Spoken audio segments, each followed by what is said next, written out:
When it comes to the Sonic the Hedgehog series, people seem to love to talk about every single aspect of his games, comics, and just about anything Sonic related. Hi, how are you?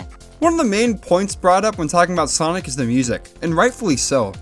I'm not the first person to tell you that Sonic the Hedgehog games usually have some of the best sounding music in the entirety of the video game industry. With legendary composers like Jun Senoue or Tomoya Ohtani behind a lot of your favorite tracks, it's no wonder that Sonic the Hedgehog music is as great as it is. I'm not the only one who thinks that though. If you go on YouTube and search up any Sonic the Hedgehog game soundtrack, you'll see these videos have hundreds of thousands, if not millions of views. All from people just wanting to listen to some of their favorite songs from the series. Even taking a look outside of the Sonic fandom, people love Sonic music. I'll be watching a random YouTube video and the background music is a song taken straight out of Sonic Unleashed or Generations or just about any Sonic game. It's no wonder that Sega originally wanted Sonic to be in band. They just keep pushing out banger song after banger song. I feel like one of the best places we can hear either Jun Senoue or Tomoya Ohtani's wonderful performances in action is in the abundant field of main theme vocal tracks that are scattered across the series. We don't just hear their works in the instrumentals, but in the lyrics as well. Each main theme vocal track is crafted to fit perfectly with the game it's in, and bring some more insight on the situation at hand. Some of the lyrics even help us give a better understanding of what the Blue Blur is thinking or what's going on. I wouldn't do every vocal track, but there would be a lot of them to go through in this video, and it's already long enough. Maybe in the future we can take a deeper look into the other vocal tracks throughout the series, but let's just stick with the main theme songs for each game. If that is something you want to see though, just let me know by liking the video, subscribing to the channel, and leaving a comment down below. Also, I want to hear what your favorite main vocal theme songs in the series is, so let me know that in the comments below as well. Without further ado, let's dive into the main theme vocal tracks of the Sonic the Hedgehog series, starting with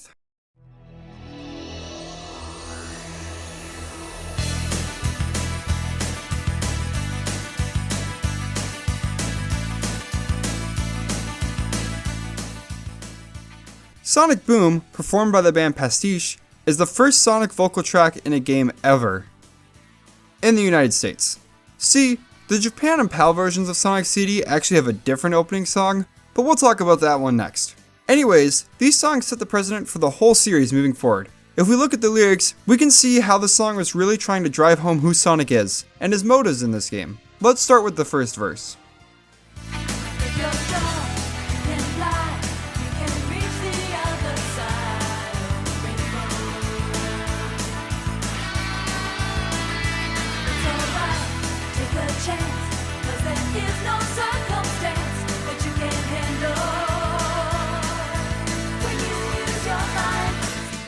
This first verse is really directed at both us, the player, and at Sonic.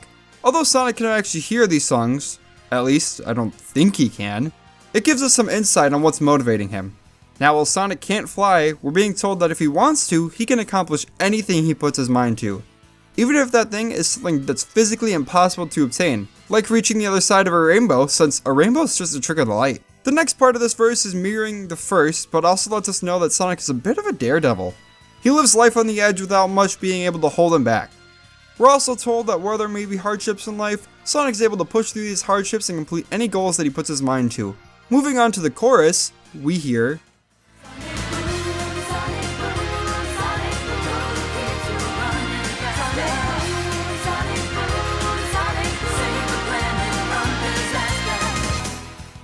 while the artist makes sure we don't forget the name of the song, it also tells us more about Sonic's iconic speed. In real life, the term Sonic Boom refers to the event in which an object, typically a fighter jet, starts moving faster than the speed of sound, resulting in a shockwave that sounds like thunder. It's actually super interesting why this happens. When the fighter jet is moving through the air, it's pushing out sound waves at 1200 kilometers or 750 miles per hour. Eventually, this fighter jet catches up with the speed of the sound waves. When this happens, the sound waves cannot move fast enough to get out of the way of the aircraft, resulting in them bouncing up and collapsing into each other, creating the loud shockwave that we see when the fighter jets break the sound barrier. Now how does this relate to Sonic? Well, it's referring to his extreme feats of speed, comparing his speed to the speed of sound. We also see this in the backup vocals that tell us that the troublesome Eggman, or whoever it is the reason that Sonic keeps running faster and faster. He wants to stop the bad guy and protect the island he loves. The backup vocals in the second half of the chorus are telling us how Sonic wants to protect the critters of Little Planet from the dangers of Eggman.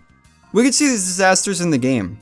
If we travel to the future at any point during the game, and we haven't destroyed all the generators in the stage, or haven't collected all the time stones, we can see the bad future that Eggman wants to create. This is the planet we need to save from disaster. We hear the same message repeated throughout the second verse of the song as well. It's a supersonic flight, gotta keep it going.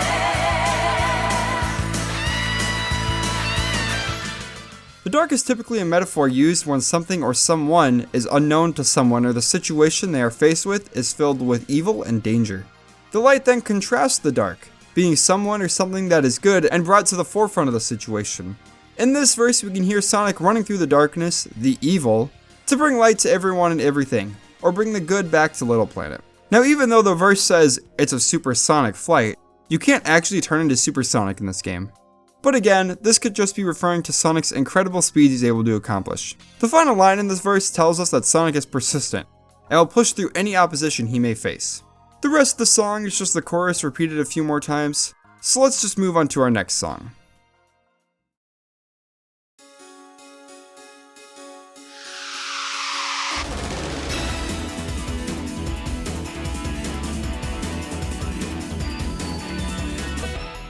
You Can Do Anything, performed by Casey Rankin and Keiko Utaku, is the opening theme song for Sonic CD in both the Japanese and PAL versions of the game. This story gets a lot more details of the story we're about to experience with time travel and going fast, among other things.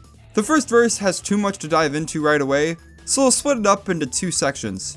Without further ado, let's dive into the first section of the first verse. You can go again.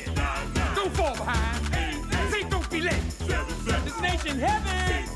Stay alive. Now you and me. We're going to have fun. Say, let's go. So I first want to address that the numbers count down at the beginning of the song. While it probably means nothing, I do want to point out that people usually count down at the beginning of a race. Probably doesn't mean anything in regards to the song, but it's just something I wanted to mention. There are a couple points here I do want to talk about before moving on to the second half of the verse. First, at the beginning of the song, Casey says, "Here we go again," in regards to this being Sonic's second adventure. Don't fall behind and don't be late can describe the urgency of the situation at hand. Destination Heaven is describing how Little Planet is a planet in the sky, or could be viewed as a heaven, which is described as a place in the sky.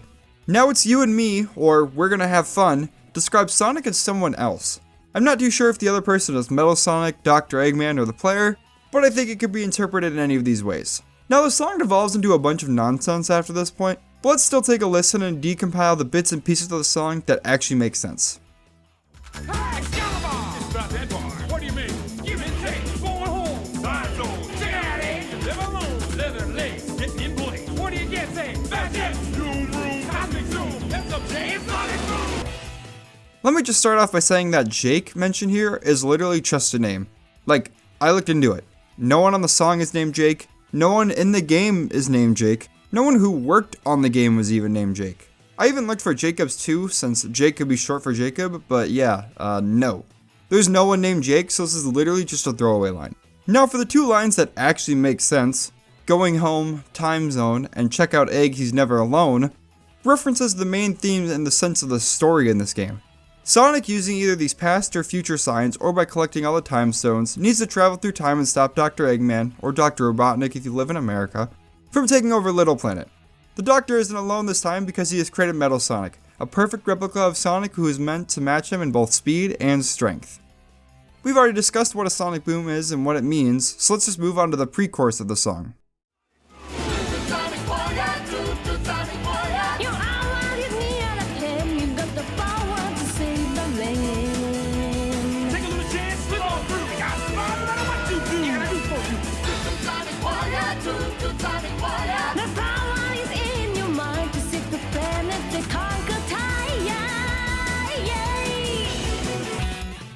The pre-chorus here is reassuring us that Sonic has the power to stop the evil Doctor and his plans to conquer Little Planet. In order to do that, he's got to conquer time, also known as collecting the time stones, or destroying Eggman's generators in the past to save the day once again. He's a selfless hero who will always take the chance on saving the day.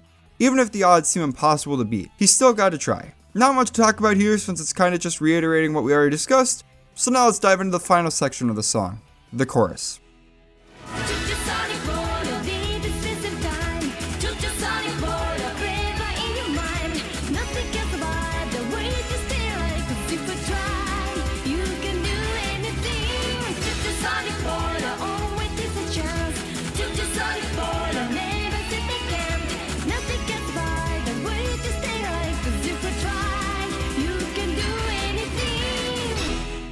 The chorus doesn't give us much to go off of. It just repeats the same structure of Sonic is the hero who must defeat Eggman. But it does bring to life some of the repeating themes we'll be hearing throughout these songs. That being, as long as you put your mind to something, as the title says, you can do anything. And that's the end of the song. It's really interesting how Sonic CD has different themes depending on which region you're located in. It's not something I knew about until I was talking about the script with my brother, and he asked if I was looking at this song too, or just the American themes. I was in shock that I didn't know this existed, so thanks Jigsmain, probably saved me from a few dozen comments saying I forgot this song. Anyways, now we can move on to our next song.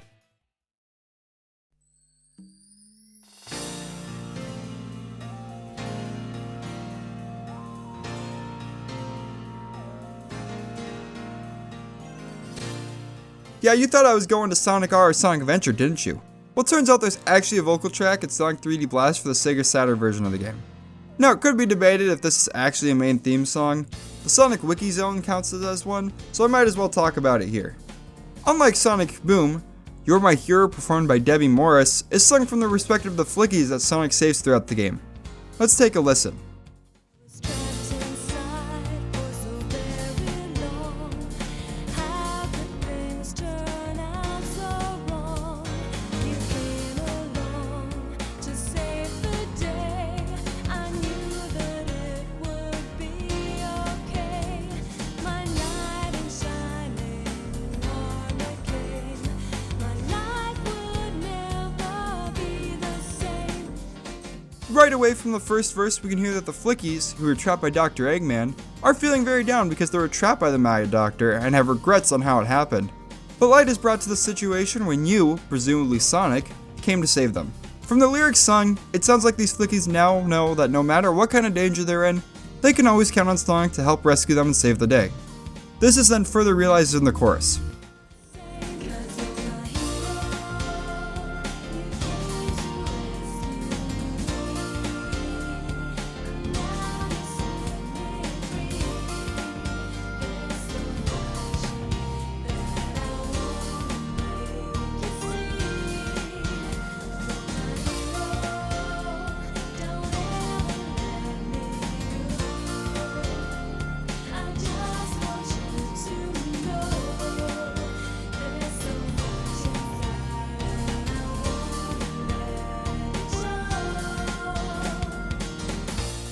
These Flickies think so highly of Sonic, even going as far as to call him their hero. The lyrics do seem to indicate that the Flickies have some sort of affectionate view of Sonic, but this could just also be that the Flickies feel safe around him, and they always want to be around him in case there's danger afoot. Actually, that's definitely what they meant for it to sound like. But the way it's phrased just makes it seem like the Flickies want to be in a relationship with Sonic. Let's just move on to the final verse.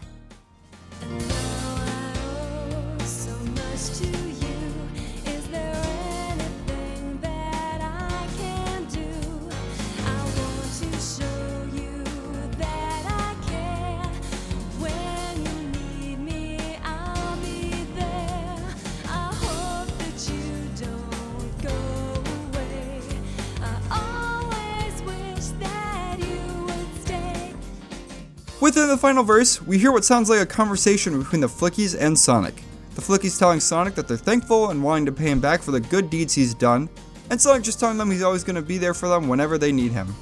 The Flickies then repeat what is said in the chorus, that is for Sonic to stay by their side so they never get captured again. We all know Sonic though, he can never stay in one place for too long, and he's always on the move. I would assume this is why the Flickies are asking him that, because they know Sonic's going to zoom out of there just as fast as he came in to rescue them. The song ends with the chorus being repeated one last time, so let's just move on to everyone's favorite song about Sonic and racing.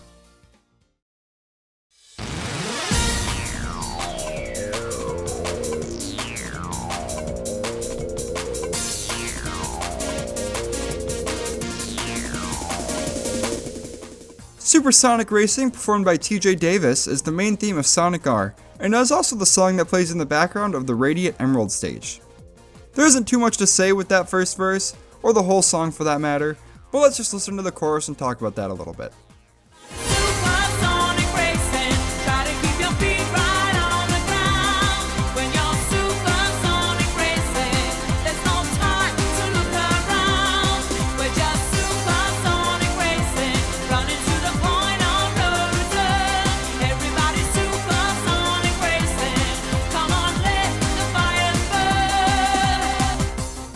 So the whole point of Sonic R is that it's just a racing game with Sonic characters.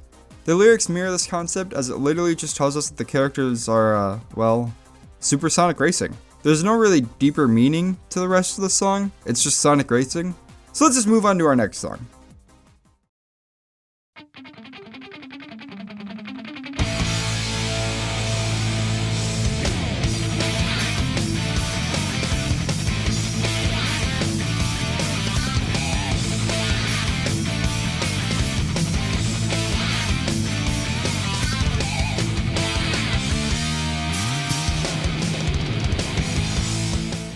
Open Your Heart, performed by Crush 40, is this heart-racing, mind-crushing, beautiful performance of a song. When you ask a Sonic fan to name their top 5 Sonic songs, this one will be up there every single time. And why is that? Well, let's take a deeper look at these meanings and answer some of those questions, as well as figure out the deeper meaning of the song.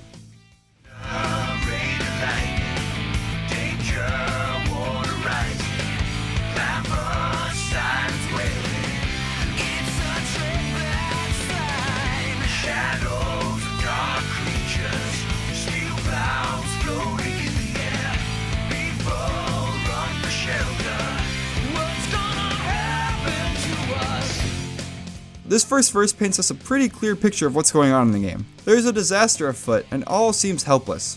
Rain, lightning, flooding, everything seems hopeless for civilization. People are trying to hide and to get to shelter, but all that is going to do is delay the inevitable. Who's causing all this chaos? Well, we as the player know who's causing the destruction of Station Square, but all the people can see is this giant thing, and a metal machine soaring high above the sky. Some could describe this as looking like a steel cloud of sorts. The people may be terrified, but Sonic stands out and chooses to take on the evil doctor and his little pet, even though it is almost certain he will lose.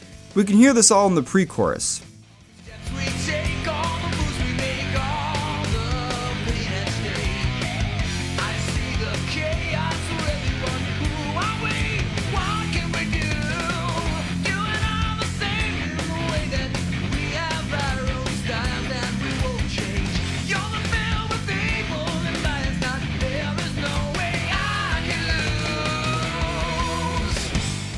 Sonic doesn't choose to think on that though. He knows victory is absolute. Eggman and Chaos' style are filled with evil, and good always prevails over evil. At least, that's what Sonic thinks. He knows he'll always be filled with good, and he knows Eggman will never stop from trying to turn the world into his Eggman empire, which is why Sonic does everything he can to stop him. Also, one thing to note is that Sonic knows that thousands of people's lives are at stake, and he's the only one who could stop this evil and save these people. It's something that really ties back into the whole story of the game really well. Enough with the pre-chorus though, let's take a listen to the chorus.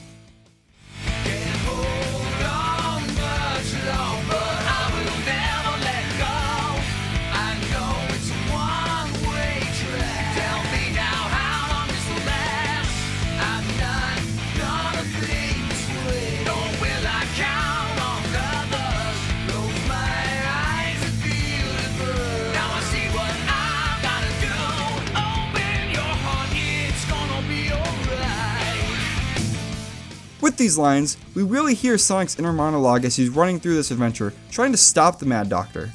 I think that these lines are best interpreted to be his thoughts during the fight with Chaos though. He feels like he's pushed himself to the limit and he can't go on like this for much longer. But if he doesn't, then the people of the planet he loves so much will be destroyed, and he cannot let that happen.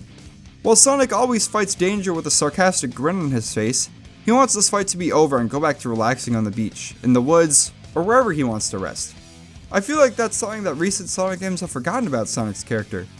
Dude likes to relax. Literally at every opportunity he can, he's resting in this game. Continuing on with the lyrics, Sonic doesn't want to think of what will happen if he fails to destroy the god in front of him. He just wants to knock some sense into the guy and get him to stop destroying the city. The subtext tells us that Sonic doesn't want to count on others' help, and while some people might argue this is Sonic being selfish, I think it's Sonic telling us about the empathy he has for his friends, and he would never be able to forgive himself if something bad happened to his friends and it was his fault. The chorus then ends with Sonic exclaiming that everything will work out in the end, which perfectly lines up with his laid-back, optimistic view on life. The second verse then brings us back to the history of why this whole attack is going on. Let's have a listen.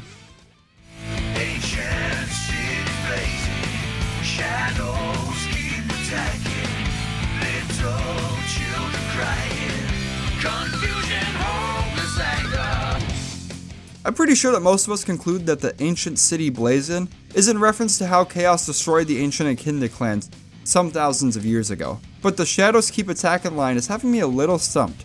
I mean, Shadow wasn't even introduced until Adventure 2, so why do they mention him here?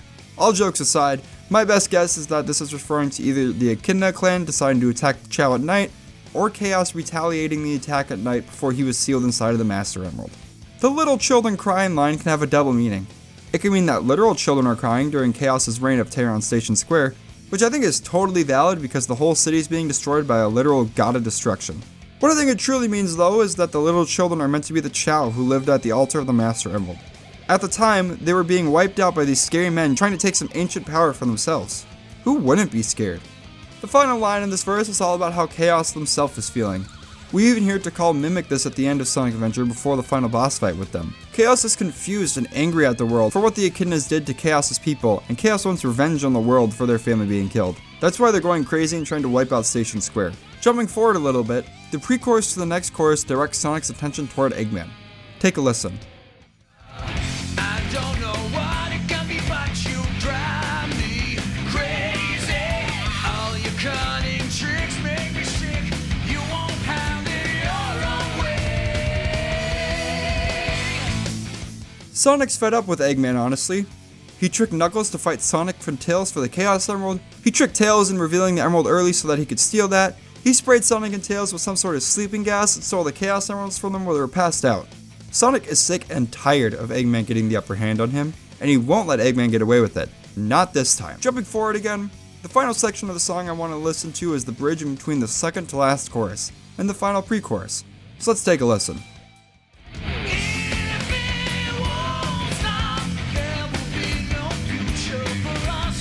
It's hard staying down by all the hate, gotta set it free.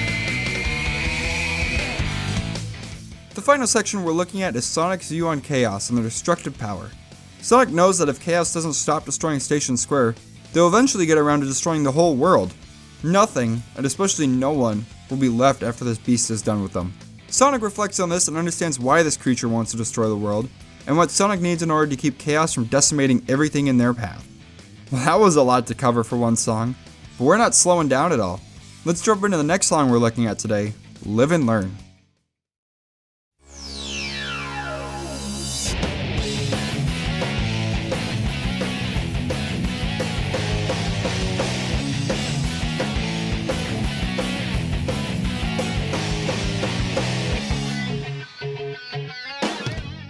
Live and Learn, performed by Crush 40, is the main theme of Sonic Adventure 2, which plays during the final boss fight of the game, and is partially played during the opening cutscenes in the game.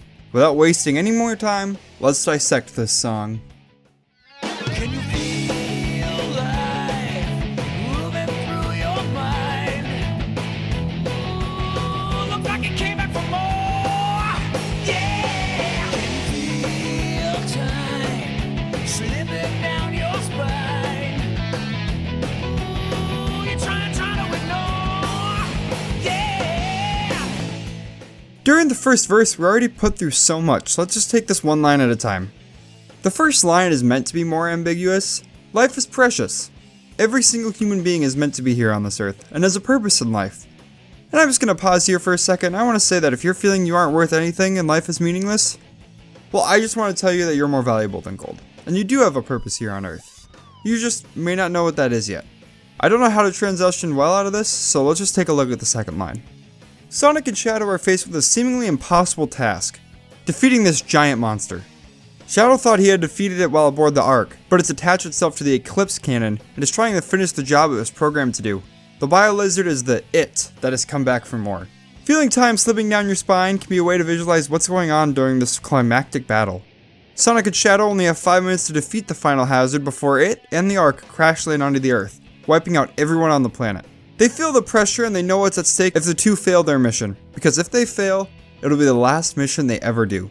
They feel the time slipping away, hoping that their efforts to defeat this monster aren't all in vain. Tying into the fourth line, they try not to think about that though. They are only focusing on the here and the now. Listening to the pre-chorus, it seems to be a bit more focused on Shadow and his past, rather than what Sonic is feeling in these moments. Take a listen. But you can hardly swallow.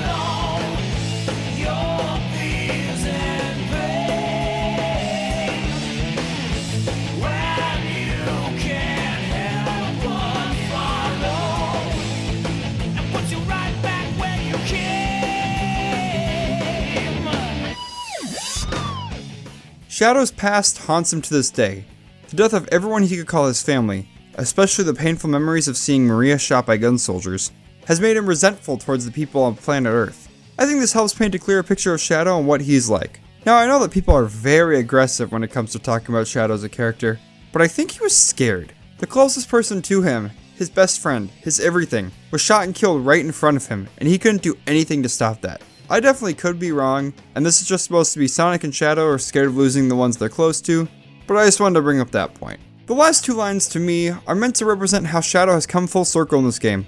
He starts off by being held in a pod, is let out by Eggman, uses his resentment and hatred for humanity to fuel his rage, blows up an island, fights Sonic, realizes that his memories have been tampered with, fights with the prototype of the ultimate life form, then falls back to Earth only to be trapped in a pod again, but this time by Dr. Eggman instead of Gun. The difference is that when Shadow reawakens, he isn't resentful towards humanity. Honestly, he doesn't even know who he is, which is really sad if you think about it. But we don't have time to think about that because it's chorus time. Hanging on the edge of tomorrow. Live and learn from the works of yesterday. Live and learn. If you fail or if you borrow. Live and learn. You may never find your way. Live and learn is then cried out from the bottom of Johnny Gioeli's very soul. These three words helped inspire the lives of millions of Sonic fans across the world. I like to imagine that the people of Earth are all crying out to Sonic and Shadow, telling them to go up against the impossible and save the world from complete and total destruction. It also tells us more about the main two hedgehogs. Sonic is living his life by his own way, and Shadow is learning the purpose for why he was created. Anyways, the backup vocals add some context to the situation as the Bio-Lizard was created years and years ago, long before any of Sonic and the crew were around. If they didn't stop him now, there won't be a tomorrow for anyone to look forward to. Now, begging and borrowing both kinda come out of nowhere, but they actually share some significant meaning to the last story. Amy begged Shadow to help stop the Bio-Lizard, helping him remember his true promise he made to Maria. But where do we see a main character borrow anything in this game? I mean, you could say that Rouge and Shadow borrowed Eggman's tech to blow up Prison Island, but in this situation, I think it can either be talking about how Sonic borrowed Shadow's knowledge of Chaos Control to teleport out of the control pod onto the Ark, or how Sonic and Shadow borrowed the power of the Chaos Emerald to turn to Super Sonic and Super Shadow. The post-chorus is just Johnny saying whoa, so let's just move on to the second verse. Can you feel it alive? Tangle you up inside. Yeah, now you're face down on the floor. Oh. I believe the second verse is directed right at Shadow. His whole life is one tangled and messed up story. He was created in a lab, his closest friends were murdered, and then his memories were altered so that he would try and destroy the Earth when he escaped stasis. His whole life he's just been doing what other people wanted to do, and even in the last story he does what Amy and the rest of the crew want him to do, even going as far as to sacrifice himself for the whole world, but mainly for his one true friend, Maria. If the second line is still referring to Shadow, it could be about Sonic ultimately beating him in the race to the cannon, literally knocking him face down on the floor, or Shadow plummeting to Earth after the final hazard's defeat. The first half of the second pre-chorus is actually different from the first, so let's just take a listen to that now. But you can't save your sorrow. You paid in trade. This line hits you like a truck when you really dive in to understand its meaning. You can't save your sorrow is everyone telling Shadow that she's gone, and she isn't coming back. No matter how hard you try, no matter how hard you grieve, the ones you love are never coming back. Although we can think of this as some funny haha little girl getting shot moment, relating this to real life, it just hurts. I have some family members who have passed away in the past few years, and no matter how hard I cry and beg for them to come back, they can't. They're gone. There's no silver lining in this situation. It just really, really sucks. Sorry, I'm getting a little carried away. Let's just get back to the funny rodent game now. The second line is basically Sonic telling Shadow, hey, although you sucked for the past 2 days that I've known you, thanks for showing me the powers of Chaos Control. Nothing too deep here, we just jump forward in the song to listen to the bridge right before the final chorus, since everything is just a repeat from before. Let's take a listen. There's a face searching far, so far and wide. There's a place where you dream you'll never find. Hold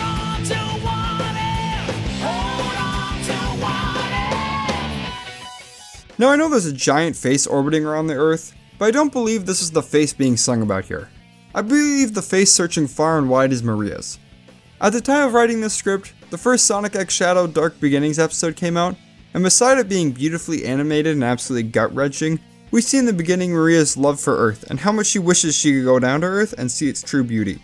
This also ties into the second line, how Maria knows that she can't go back to Earth, but she's optimistic that one day she'll be able to return. Unfortunately for her though, that dream never came true. The final line we're looking at says hold on to what if. Another way to say this is to hold on to hope. I believe this line is kind of encompassing the whole story. Sonic and his friends always hold out hope that they'll be able to stop Shadow Rouge and Dr. Eggman. Even if Sonic is arrested twice, the military base is blown up, half the moon is obliterated, and a giant space station is barreling towards Earth at breakneck speeds, Sonic still holds out hope that he and his friends will be able to save the world from danger once again. Wow, okay. That was a lot to tackle in one song. I'm already 14 pages into the script and only like a quarter of the way done. So if you're enjoying this video, then let me know by leaving a like in the video and subscribing to the channel. Seriously, it helps out a ton and lets me know you're enjoying this kind of content. Anyways, we're moving on to a more lighthearted, but still really enjoyable song. Sonic Heroes.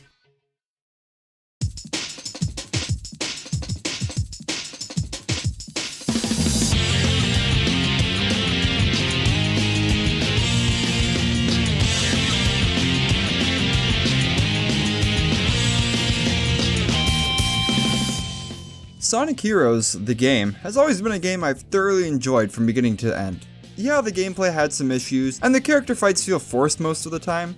Who's this fraud? But it's still a game I enjoy going back to every once in a while. But the music? Dang, this game has some good music.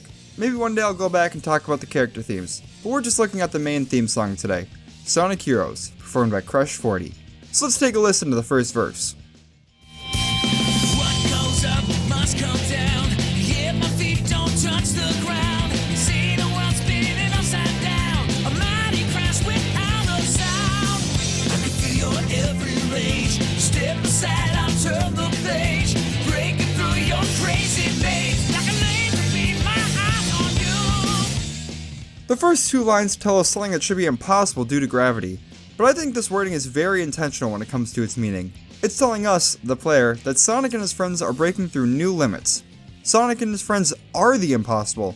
I mean, a fast hedgehog, a fox that can fly with his tails, and an echidna that can glide through the air with his dreadlocks should be impossible, but that's not the case here. The third line even gives us an insight into Sonic specifically, that he moves so fast the world essentially wraps around him, and the fourth line indicates that Sonic's even faster than sound. The final half of this verse are all describing the relationship between Sonic and Eggman, or at least who he thinks is Eggman. Eggman has set up all these crazy and elaborate traps to distract our heroes, even going out of his way to set up a decoy so he can launch his Eggman Armada.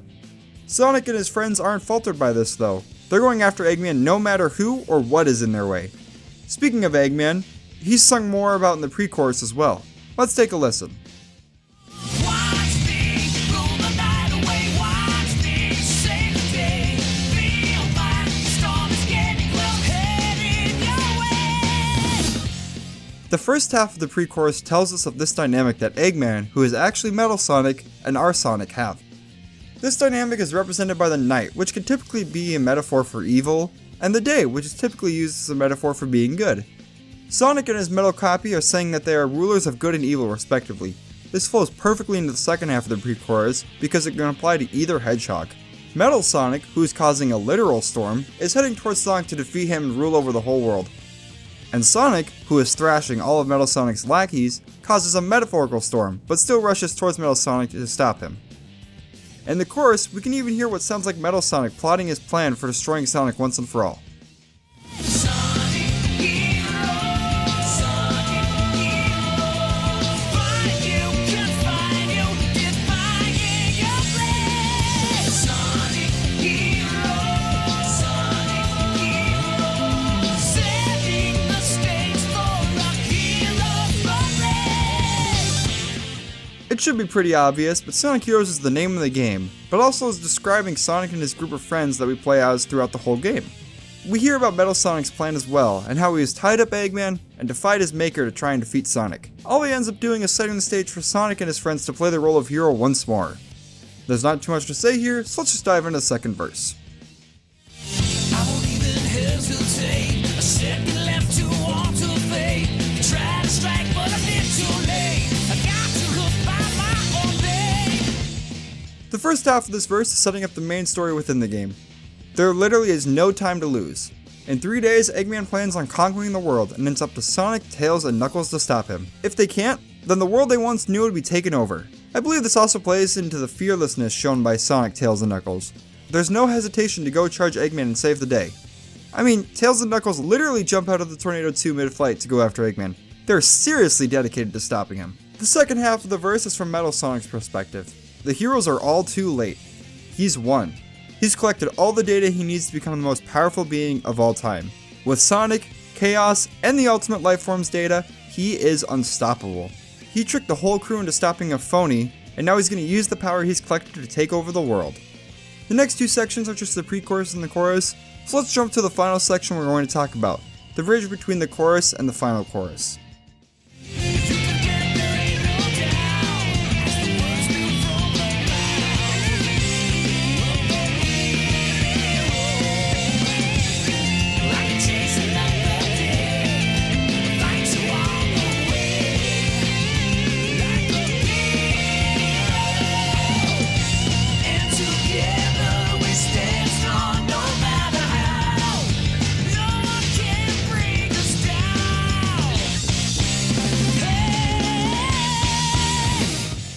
This whole last section is about how Sonic and his friends will never give up the fight against Metal Sonic.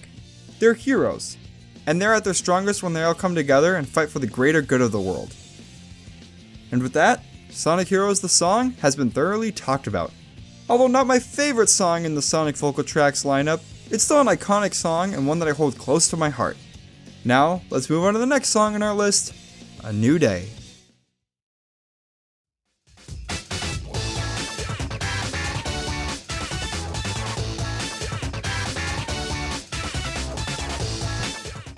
Now I bet a lot of you were expecting I Am All of Me to be next. Well, actually, a fun little handheld game titled Sonic Rush was released beforehand, bringing its own main theme vocal track titled A New Day. We're not going to be talking about it for long though, because it's just a few words repeated over and over again. So I'm going to play a small snippet of the song and then we can move on from there.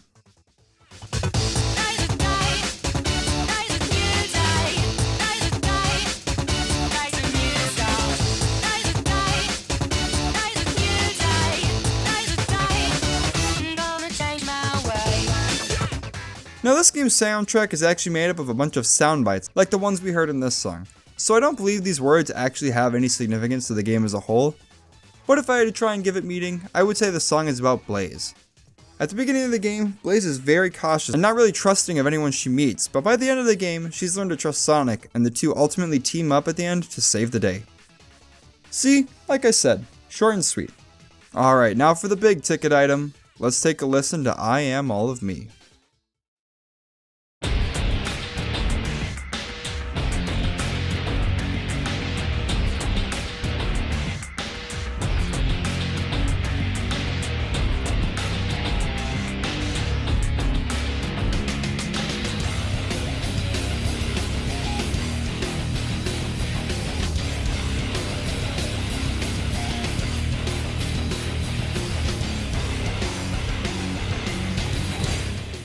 I Am All of Me, also known as one of the best Sonic songs, no, actually just one of the best songs of all time, is performed by Crush 40.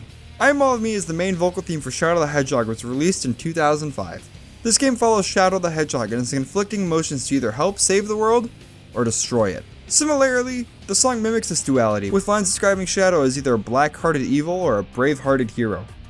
I'm getting too ahead of myself though, let's just go ahead and listen to the first verse.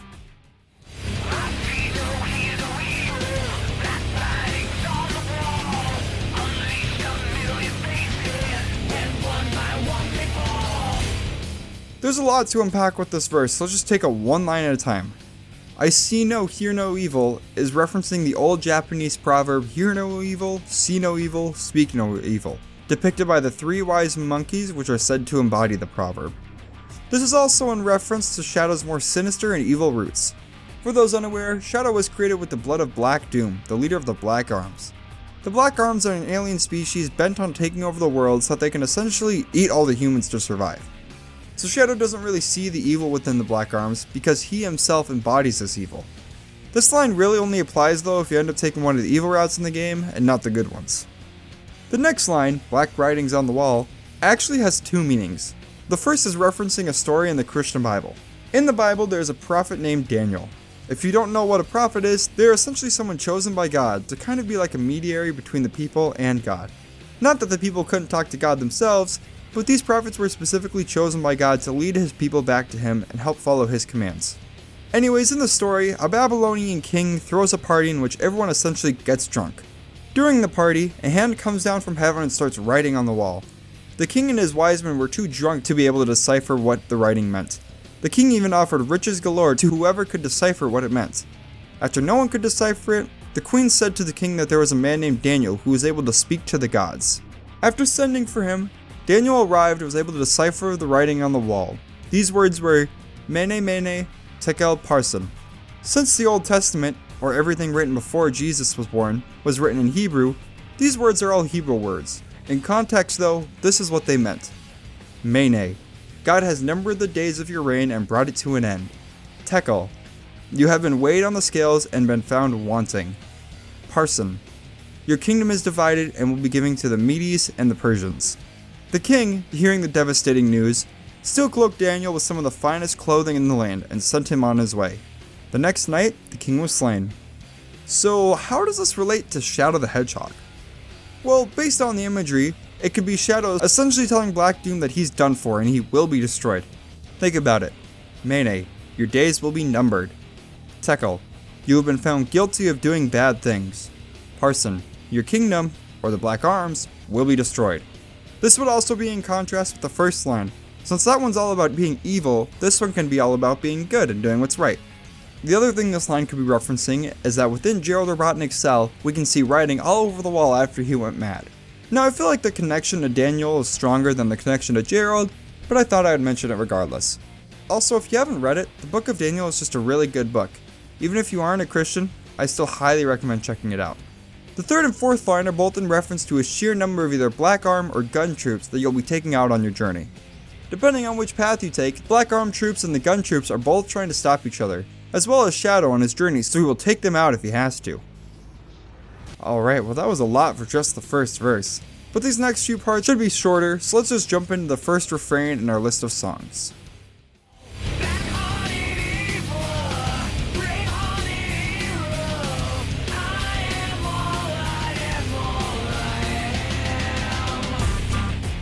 We've already discussed it before, but in this game there's a morality system. You can either choose to be good inside with gun to save Earth, or you can choose to be bad inside with the Black Arms to take over the Earth. The choice is yours. This line is just telling us that Shadow can either be a villain or a hero. The last line in the refrain has the words I am in it. You hear these two words a lot throughout the song, but what do they mean? Well, at the beginning of the game, we're told that the only thing Shadow remembers are his name and Maria's death. It's almost like he's trying to fill in the blanks of who he is. It's like he's saying, I am a good person. I am trying to conquer the world. Any phrase that relates to the 10 endings in this game can fill this blank in Shadow's mind. The title of the song alludes to this as well. It starts off with the words, I am, but then has 3 dots indicating that Shadow is still trying to fill in the blanks of his past. At the end of the game though, we see Shadow defeat Black Doom, the Black Arms, and learn the truth about his past. He comes to terms with his history, and even decides to work for guns so he can help keep Maria's wish with the resources of the United Nations military. He has accepted himself, filling in the blanks of I am, all of me. Pretty cool, right?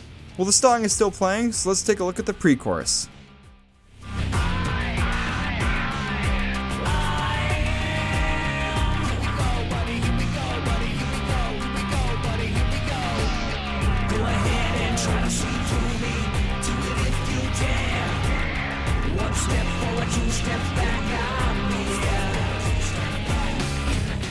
In this game, there's kind of like a buddy system. A character, either good or bad, will accompany Shadow at almost every turn. That's how I understand who this buddy is.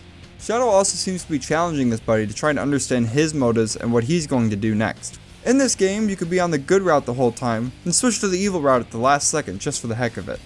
The final lines of the pre-chorus are referencing a common saying that means anytime you try to make progress forward, it always feels like you're just regressing in your goals.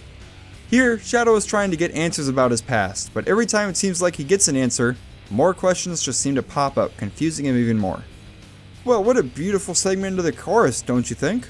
Let's take a listen. Can you see all of me? Walk into my mystery. Step inside and walk for dear life. Do you remember me? Capture you and set you free. I am all of me. The multiple duets we see here are referring to Shadow's sense to act on his own volition. If he thinks what he's doing is right, then he's just going to do it without any hesitation. The rest of the chorus is just all about Shadow's memory. He doesn't know who he is besides his name, and it's all a mystery to him who he's supposed to be. He's trying to figure out who he's friends with and who his enemies are. Right now, he doesn't quite know. Is he going to choose to team up with Sonic, or try to trample him under his feet? This whole theme of remembering himself is what Shadow the Hedgehog is about, and I think this song does a wonderful job of painting the picture of what's going on in Shadow's mind throughout this whole game. The post-chorus is just Johnny saying I am all of me, so let's just move on to the second verse.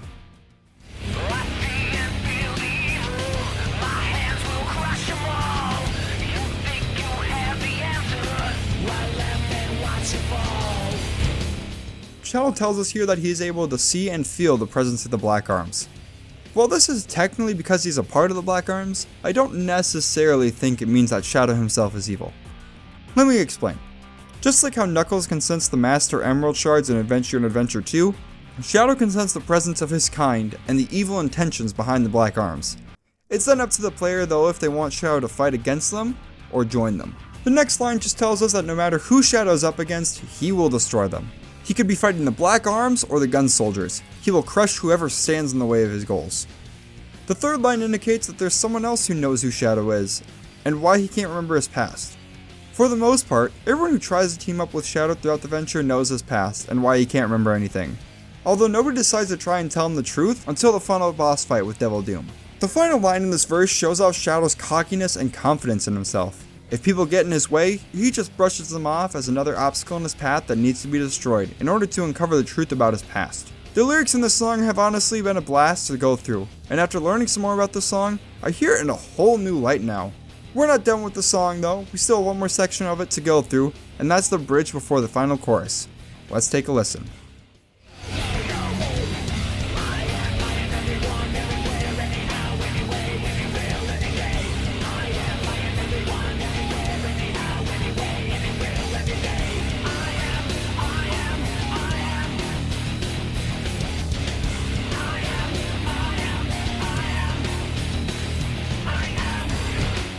The bridge is just trying to demonstrate the awesome power that Shadow has, and how he will do whatever he thinks is right.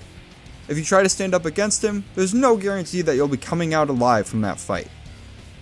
And that's I Am All of Me, an amazing song tacked onto a somewhat fun experience if you can look past a lot of what makes this game bad. Up next we have the first game in a trilogy of Sonic racing games. Let's take a look at what Sonic Riders has in store for us.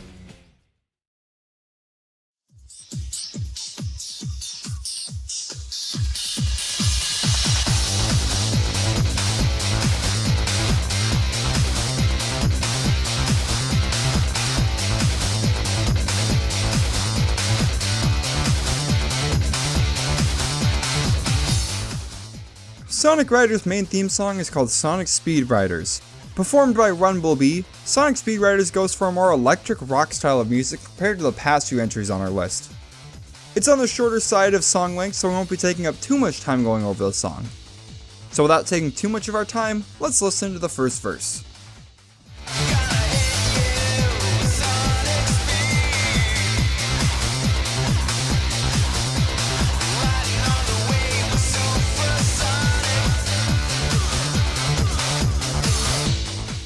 This song is written from the perspective of Sonic, Tails, and Knuckles, going up against the new group of baddies introduced in this game, that being the Babylon Rogues.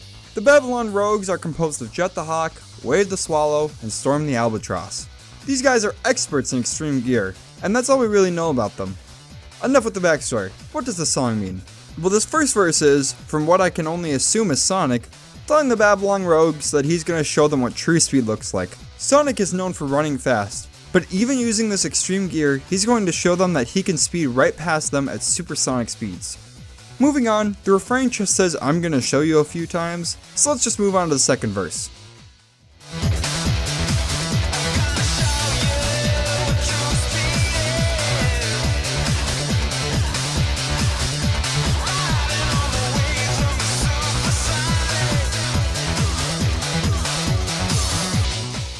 Just like the first verse, it sounds like Sonic here is trying to convey to the Babylon Rogues that he can go just as fast on their extreme gear as he can move on the ground with his feet. Wow, we were in and out of that song in like less than a minute or two. So let's just keep speeding through these games with our next song, His World.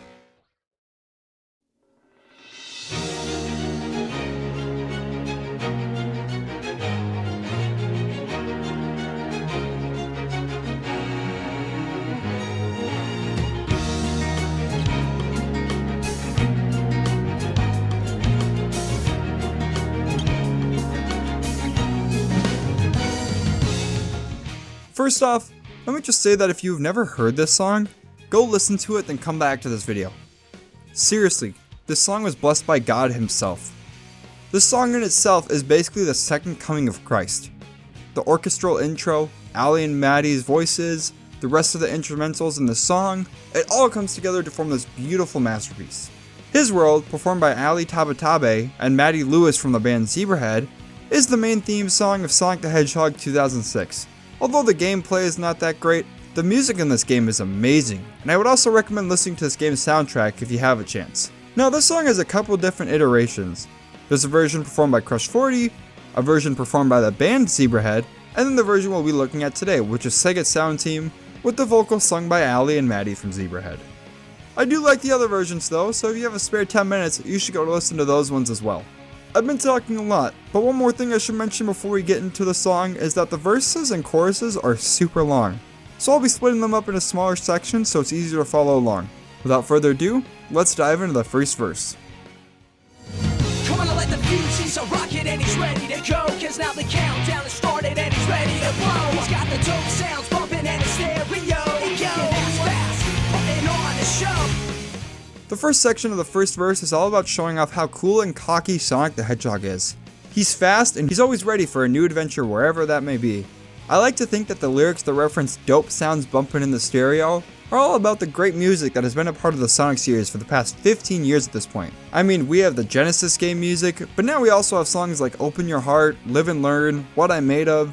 These songs are so unbelievably good, and honestly, I think the whole Sonic scene would be different without them.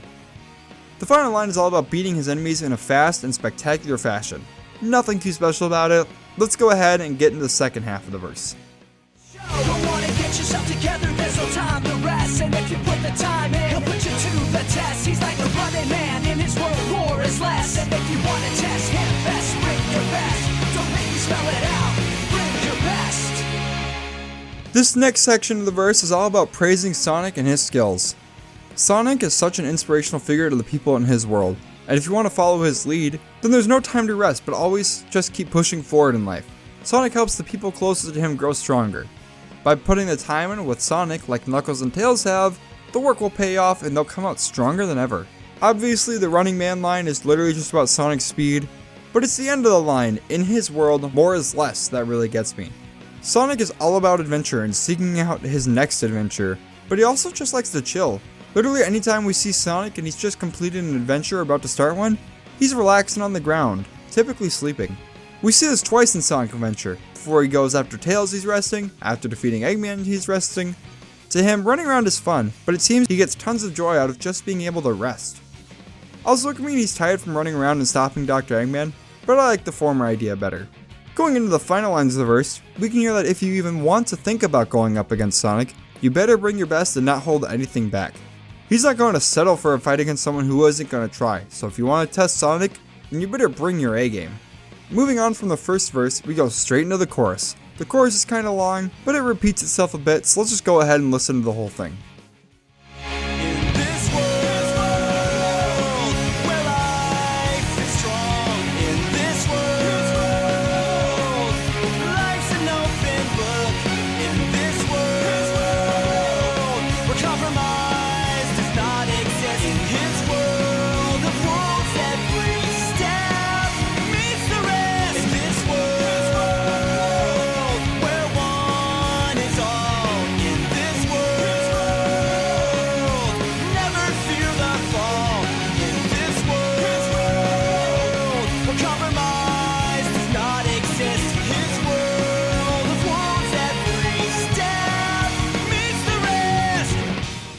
This chorus paints us a pretty clear picture of how Sonic views the world. It's not just a place he lives in he gets to run around in, it's his world. Literally the name of the song. He thinks that the world is his responsibility to keep safe.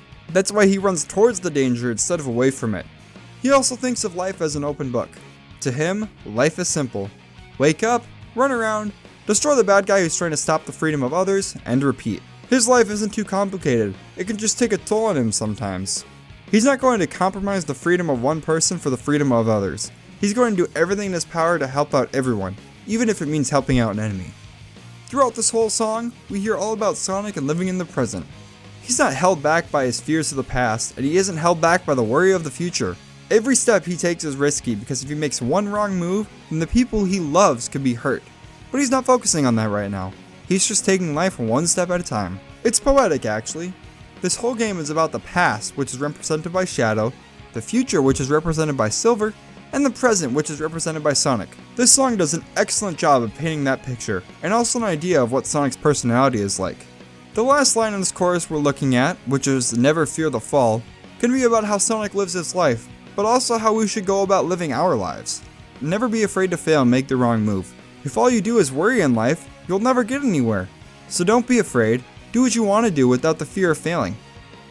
Still with me here? Well great, I hope so, because we're going into the second verse. I'm splitting this up into 4 separate sections because there's a lot to unpack here. So let's take a listen to the beginning of the second verse.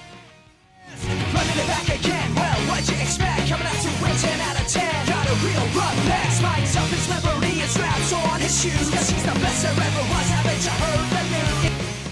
I think the first part of this section can relate to both Sonic and Sonic Team themselves. Obviously, we all know Sonic for his super speeds, so any running is about him.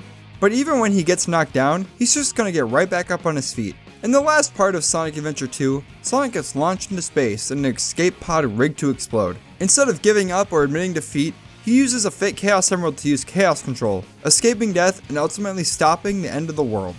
Sonic's never going to back down, and he's going to push himself beyond the limits to achieve his goals. Sonic Team can also relate to these lines. They're coming back with this next-gen, super ambitious project. 9 playable characters, realistic settings, a banger soundtrack, and just everything awesome about a Sonic game. They're coming out swinging with this next project, hoping to make another amazing game about the Blue Hedgehog. Unfortunately, it was a swing and a miss. A lot went wrong, and this super ambitious new project turned into an absolute dumpster fire. This isn't me dogging on the game at all. I kinda like it. I like how janky it can be. I don't fully enjoy playing it by myself, but if you get a group of friends and you all get to just like joke around about the game, it can be pretty fun. The final half is literally just describing Sonic. He gets ready to take on the dangers of the world, and he's basically a worldwide hero. He also was, at one point, one of the biggest faces in gaming. Everyone knew who Sonic the Hedgehog was back in the 90s, and his games were literally considered some of the best games in history. He also has literally saved the world multiple times at this point. His next game is literally a globe-trotting adventure to save the world from Dark Gaia, but I'm getting too ahead of myself. We'll talk more about Sonic Unleashed later.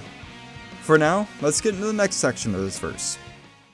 Intergalactic continental champ running things. Hyperactive instrumental in pulling strings. It's the one who understands when the tides will swing. So he's breaking down doors, never fall away. So looking into some other websites and authors, they believe these next couple of lines are referring to Solaris and Mephiles, but I just don't think that's the case. I mean, the hymn throughout this whole verse has been Sonic, so why would they switch it up for these 2 lines? I'm not too sure. But anyways, I think this whole section is just explaining more of Sonic's personality. At this point in time, Sonic has stopped Eggman from conquering islands and the world multiple times. A few of those times, Sonic has been in space, so this can be where we get the intergalactic continental champ line. The latter half of this section helps paint a picture of Sonic's personality. While he's usually laid back, he understands when the situation is getting serious. He's pushing forward on his own path, never choosing to follow others, but always leading them to what he believes is the right path. Alright, 2 sections down of this verse, 2 more to go. Let's hear it.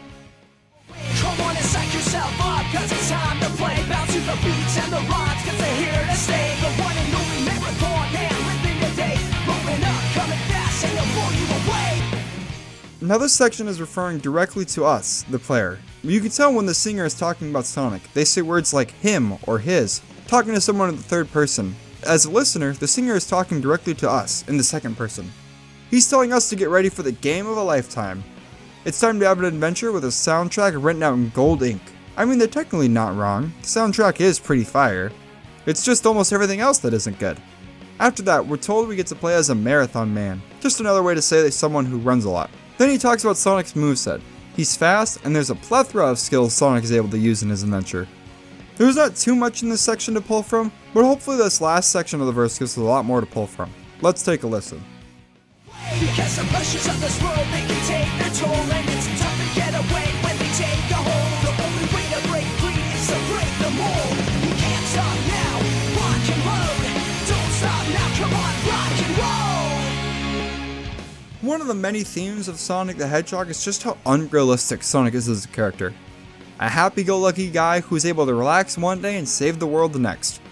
He's someone that a lot of us, in a sense, look up to and wish we could live our lives like. Us older folks stress out about needing to make money, take care of those around us, take care of our children if you have kids yet. There's a lot in this world that us as humans are stressed about. Sonic is seen as this light, as someone, or more like something, that we can look to for inspiration of how to live a life without all the stress and worry holding us down. I think that's why Sonic as a character is so popular. Now yes, he's not a real person, but he definitely was an inspiration to me on how to live life when I was growing up. And I hope that you as the viewer can see Sonic in a similar light to how I did. Sonic is all about moving fast and having nothing hold him back in life. For the time being, let's just ignore any of the hurt or pain that we may have going on in our lives, and just kick some butt in this, at the time, brand new Sonic game. Wow, that got really real. But hey, I think these conversations need to happen sometimes. From here, we only have the chorus to listen to. While we've already listened to it, there's some background vocals in the first half of the song I want to talk about that are new to this chorus. So let's take a listen.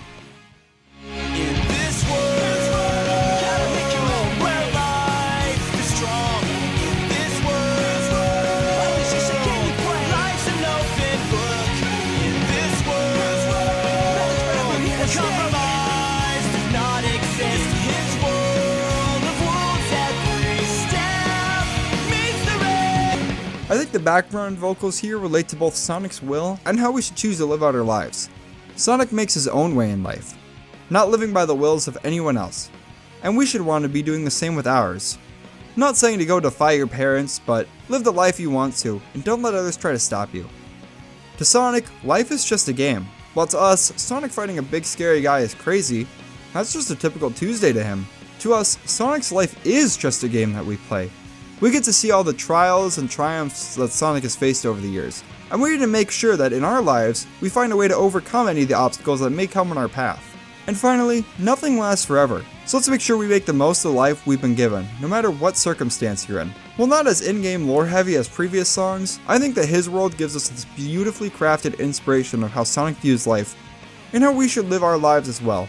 It's the super introspective song that puts a lot into perspective when you choose to dive into the lyrics and try to dissect what they truly mean. Alright, well that's some of the songs done. I'm just going to remind you once again that if you haven't subscribed, it'd mean the world to me if you did. I mean, you're clearly enjoying the content so far, so why not do it? If you decided to, then thanks in advance, and if you haven't yet, well I hope the next section can help change your mind. With that, let's take a look at the next song on our list, 7 Rings in Hand.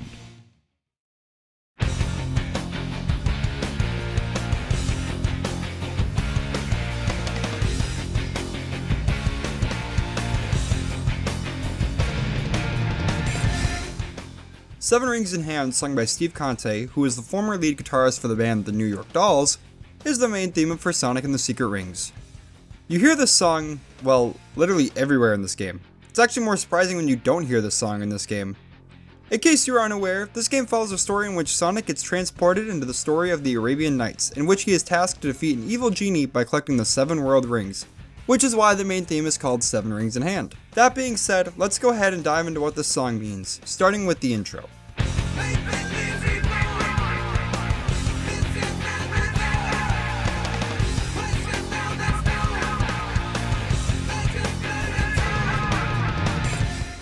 Our intro starts off with laying the groundwork of the story.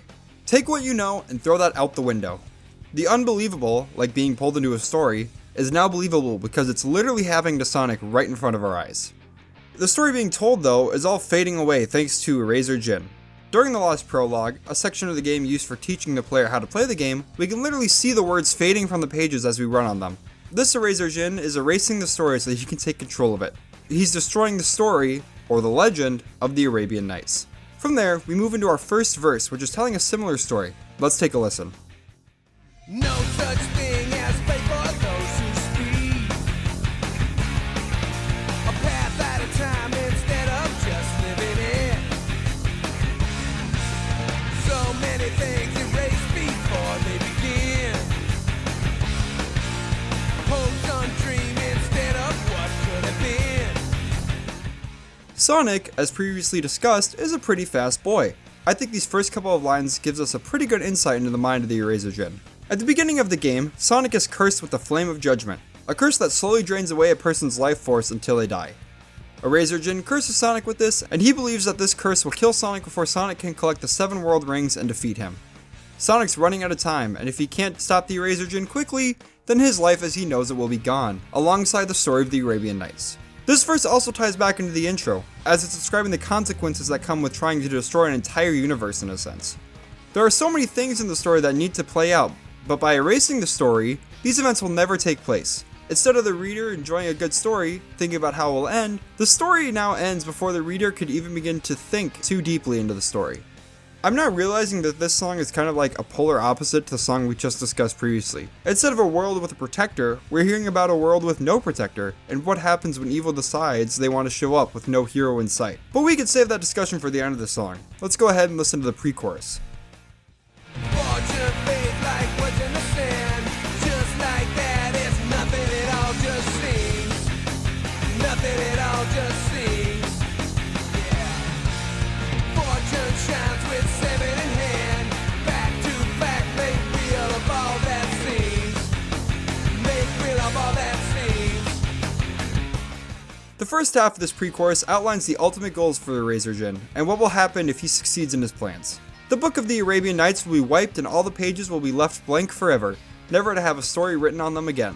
The latter half of the pre-chorus outlines how Sonic can defeat Eraser Djinn, collecting the 7 shines, also known as the 7 world rings, and bring back the world the Eraser Djinn is trying to destroy.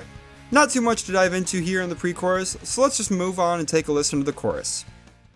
7 rings in hand, speed through nights with beating sand. 7 rings in hand, wonders all under command. 7 rings in hand, wild with just one single hand.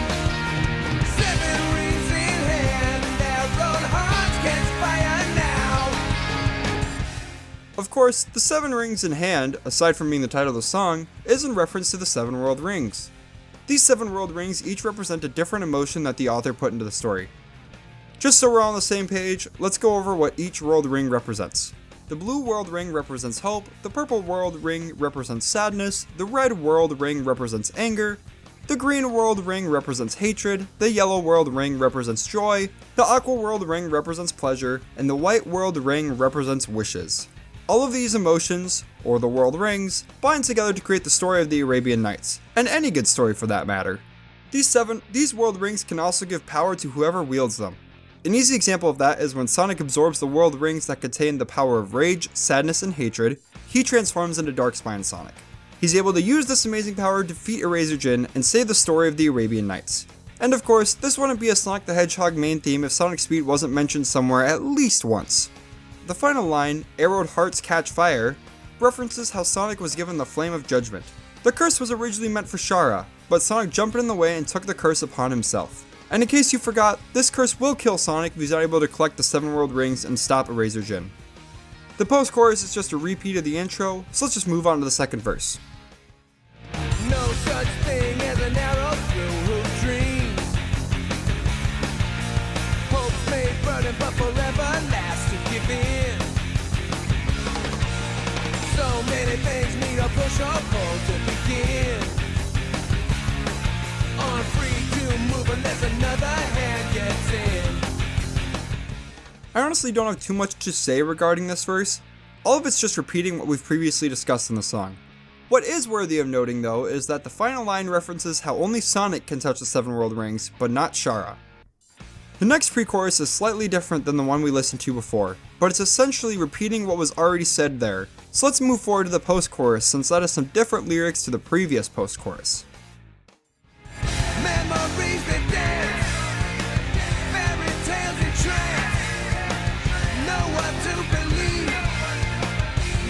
It's up to chance.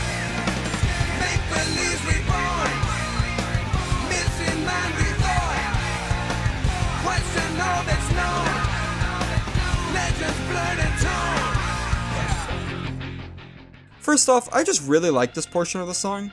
I don't know if it's the rhyming scheme they went with or what exactly it is, but this hook always tickles my fancy when listening to this song. Anyways, the latter half of the post-chorus is stuff we've already discussed, so we'll be looking at the first half here. I think that this first section is just playing into the storytelling aspect that this game's whole story is based around. I mean, fairy tales and trance seems to just be another way to say that Sonic is literally living through the events of the story of the Arabian Nights right now. It's hard to believe, but yeah, this is all real, and if he doesn't do anything to stop Erasergen, he and the rest of the story will be gone forever. From here, we jump forward to the outro of the song, where we hear these wonderful lines of lyrics.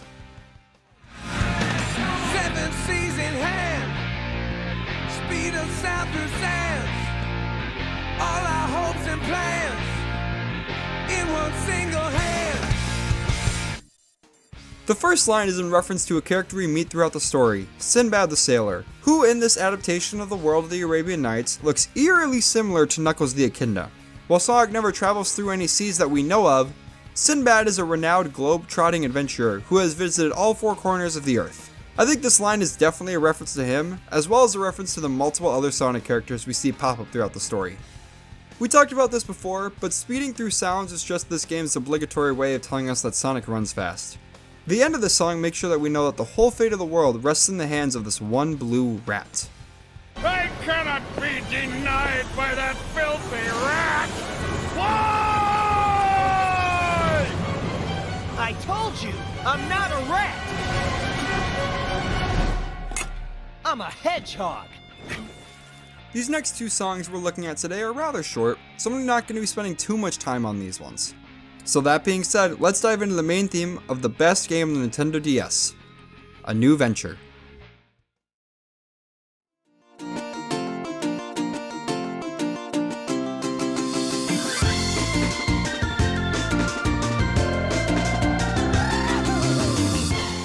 A New Venture, performed by Tahir Walker, is the main theme for Sonic Rush Adventure. It follows a more light-hearted approach in the sound design. The closest song we've had to this is probably Sonic Boom for Sonic CD, which was released 14 years ago at this point in time. Honestly, I really like this song, and it's not nostalgia or anything like that. I liked this song well before I ever played Rush Adventure. Well, it's just 2 short verses we're looking at in this song, so let's take a listen starting with the first verse. Life starts with a sunny day. Let's feel our ocean breath. We are cruising overseas. Can't wait for a new venture. For those unaware, this game takes place in the Soul Dimension, the universe where Blaze the Cat resides. The whole plot of this game is traveling from island to island in order to stop Captain Whiskers and his gang from taking over the world. Now I say all that to give you some context behind the story, but it translates directly into the gameplay. I'd say about half your playtime is spent traveling from island to island in any one of the 4 vehicles that Tails constructs for you. These lines about sunny days and cruising overseas, it's just telling you about how the main gameplay loop works. Although it sounds simple, in practice I actually really enjoyed it, except for when you race Johnny. If you plan on playing this game, make sure you upgrade your first vehicle twice before going after the final 3 emeralds, or else you're just going to be wasting your time. Anyways, sorry, back to the song. The title of the song, A New Venture, which is said in this verse, can be a play on words based around the name of the game, Sonic Rush Adventure. It can also just be that Sonic and Tails are going on another adventure together. Now there is a chorus, but it's just saying la la and a new venture over and over again, so let's just move on ahead to the second verse. Nothing's gonna stop us now. We'll conquer the 7 seas. No one's getting left behind. Get ready for a new venture. The second verse essentially expands on what we already know in the first verse. Sonic and Blaze are going around from island to island, driving out the pirates and stopping them from their evil plans. They're not going to abandon any islands. They're going to do what's right, no matter who or what stands in their way.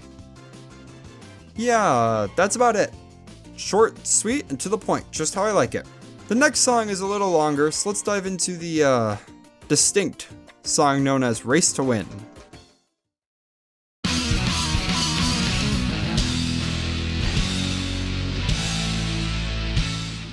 Now, as you can tell, I'm a bit more reserved towards Race to Win than any other song on this list.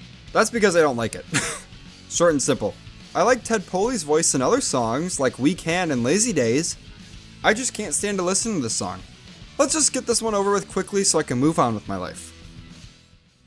I always race to win, keep running to the end, make every move and stay one step ahead, stay back and watch me go the only way I know, cause nothing's gonna slow me down. I'm running really fast, so down and watch me pass, doing my best to stay ahead of you. Don't let you catch me, you're gonna pass me, because I think I know what you're gonna do. For those unaware, the Sonic Rivals duology of games are all about racing your opponent. Whether that be through a level, hitting a boss, or saving a Chow, everything in this game is racing, which is why the title of the main theme song, Race to Win, makes sure to emphasize this point. Your character always needs to be one step ahead of your opponent in order to win. There are plenty of moves you can do to slow down your opponent, like your signature move. Each character has one of these moves, and they can do different special moves based on which character you're playing. These can be the trick or two that's referenced in the song. The song just contains a lot of racing terms and tells the audience that the character is fast.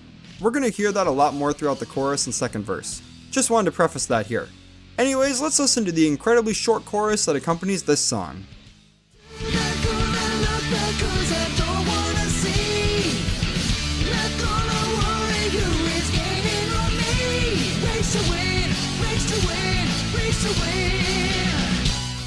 So when playing the game, you can see how far along you and your rival are in the race.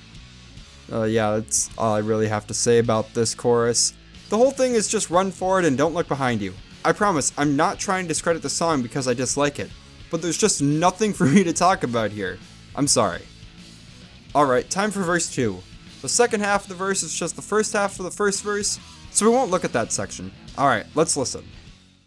The race is getting rough, but I just won't give up. The competition's getting really tough. I'm gonna happen, cause I'm not stopping. No way, no how, I know the game's inside. Again, just more general racing terms in play here. There really is not too much to talk about here. The races are getting tougher as you get further into the game.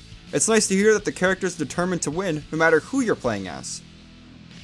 Alright, and that wraps up that song. Yeah, I got nothing more to say on it. Well, let's move on to another one of the best songs that came out of this series, Endless Possibility.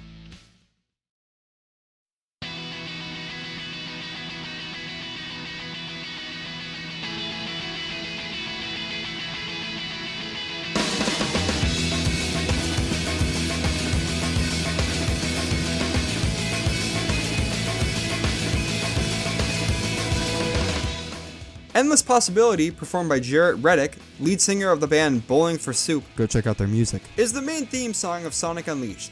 This upbeat punk rock song is all about adventure and reaching new heights you never thought possible. I love it, and it's honestly a song you should have on your playlist. Except it's not on streaming services for some reason. Well, regardless, we're looking into the meaning of the song, not trying to solve weird mysteries in the Sonic franchise. So let's just dive into the first verse. This is my escape. I'm running through this world and I'm not looking back. 'Cause I know I can go where no one's ever gone and I'm not looking back. First off, we get our obligatory Sonic likes to run fast part of the song that every single one of these songs just has to have. This one is different though. It's one of the only times we ever hear Sonic escaping from something, or running away from something instead of towards it. The only other time I can think of a Sonic song that talks about escaping something is City Escape's song, aptly titled Escape from the City. But anyways, after getting trapped, Sonic narrowly escapes Dr. Eggman's grasp. Well, in reality, Eggman discards him along with the Chaos Emeralds, having them plummet back to Earth. This opening verse also gives us an idea of what Sonic's personality is like. He's an adventurous, free-spirited guy who wants to do what is right to save the world. In this instance, he literally is running through the world, traveling from location to location trying to restore the Gaia temples in order to defeat Dark Gaia. When the song talks about how Sonic doesn't look back, it means in a physical sense, like he's always going to run forward and let no one stop him, but also in a metaphorical sense as well. When his mind is made up about a goal or idea, there's practically nothing that can stop him. He chooses not to look back on it or get down on himself about it, but to push forward and learn from his mistakes. Moving on from there, let's take a listen to the pre-chorus. But how will I know when I get there? And how will I know when to leave? We've all gotta start from somewhere, and it's right there for me. The possibilities are never ending. This pre-chorus again gives us some insight into Sonic's psyche. While he loves to run around, he doesn't always know where he's meant to end up. When running around aimlessly like he does, how will he know when he finds what he's looking for? While other speedsters in this series like Shadow or Metal Sonic were created for a specific purpose, Sonic doesn't really have that. He was born naturally with the supernatural gift. So when all he does is run around, it can be a mystery where he's supposed to go, even for him. But even when he doesn't know where he's supposed to go, he knows that he'll never reach the goal if he doesn't start right now. For the audience, it's pretty easy to understand since each stage literally has a start and end to them, but for Sonic, he doesn't have that. It's his best guess where his end is. For the final line in this pre-chorus, when Jarrett says that the possibilities are never ending, I think that can be something we can take to heart, as well as describing Sonic's situation. In our life, we make so many decisions each and every day of our lives. We ultimately choose what we want our life to be, and figure out how to shape it that way. In Sonic's case, there are so many different decisions he can make both in the levels themselves, and just how he chooses to act upon his instincts. The levels in Sonic Unleashed are all interconnected, and there are so many different paths and shortcuts you can take. Sonic doesn't have to do this though. He doesn't have to stop Eggman, yet he chooses to do so. He feels like it's his calling, like the goal of stopping this evil oppressor is within his reach. And we see him do it time and time again in mostly every Sonic game we play. Well, the pre-chorus is over now, so let's take a listen to the chorus. I see it, and now it's all within my reach. Possibility. I see it now. It's always been inside of me. And now I feel so free. And it's possibility. We've already talked about what the endless possibilities means to Sonic, but what about the rest of the chorus? Well, it's all about Sonic's mindset. His goals and ambitions in his life are all within the bounds of his own doing. He can stop the evil from within Chaos. He can stop the Ark from colliding with Chaos. He can stop Dark Gaia from taking over the world. His drive to do the right thing doesn't come from someone else asking him to do so. His drive to do what's right has always been inside of him. He always wanted to do the right thing, even if that means doing the wrong thing every once in a while. Sonic knows he has the potential to do great things. He has this extraordinary power that he's been granted. And now it's just his choice on what he wants to do with it. Possibilities are endless for him. A fun chorus, but now let's move on to the second verse. And so I'll carry on. My time to shine has come. I feel it. As fast as I can go, straight to the top. I know you'll see it. Again, speed is a constant in Sonic's mind, as well as in his actions, so it makes sense for a song to reference it more than once. One thing I'd like to point out about this verse is how Sonic believes that his time to shine has arrived. I always take this as meaning it's time for him to stop Eggman again. Although we only ever get to play through Sonic's adventures, he probably isn't fighting Dr. Eggman every single waking second of every single day. He takes time to rest and take care of himself. I mean, he probably does. We never get to see it unless we're counting places like the Shao Garden to be canon. Sonic knows that in this adventure, the world is counting on him to stop Dr. Eggman's plans and return the world to normal. He wants to make sure everyone is safe, and not because he needs to inflate his ego, but because he genuinely seems to care about their safety. I mean, if he didn't, then why would he make sure to go out of his way to talk to everyone in all these different places he visits throughout his adventure? He may be a bit cocky, but he genuinely cares for these people, especially his friends. We're making our way to my favorite part of the song, but first, let's listen to this pre-chorus because it's different than the last one we listened to. So please wake me up when I get there. It feels like I'm lost in a dream. I know in my heart that it's my time, and I already see the possibilities are never ending. This pre-chorus ties in very nicely to the last pre-chorus we discussed. Instead of being more so confused on where his starting and stopping points are, we hear that Sonic more so wants someone else to tell him where his ultimate end will be. I don't think this is for every situation, but being turned into a werewolf-hedgehog hybrid anytime the mood befalls upon the earth would make anyone think that they're just in a dream. At this point, I think Sonic's just confused on what's going on with himself. But it doesn't matter because he already sees where his future is heading, and that's another brawl with Eggman and with whatever god he decided to summon today. Now we skip over the chorus because it's the same as before, so let's just take a list to my favorite part of the song, the bridge. Drop that smile 'cause you're beating again. No, this is where my journey begins. Come lose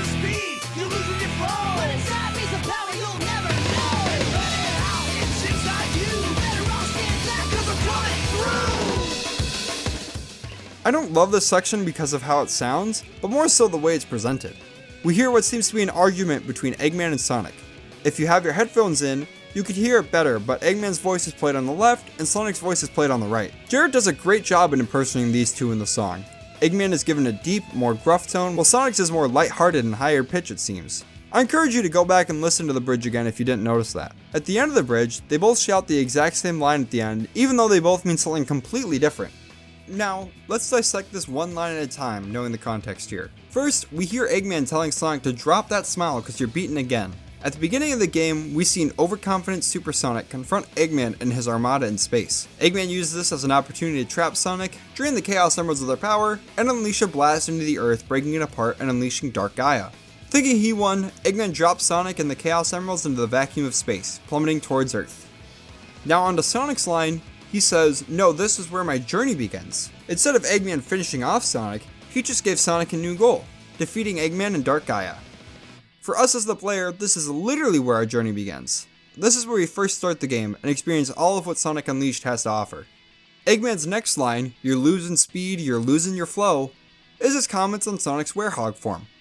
Sonic was able to absorb Dark Gaia's energy, turning him into the Werehog at night, and although he's not quite as fast as he was as a Hedgehog, he can still use this new form to destroy any obstacle in his path.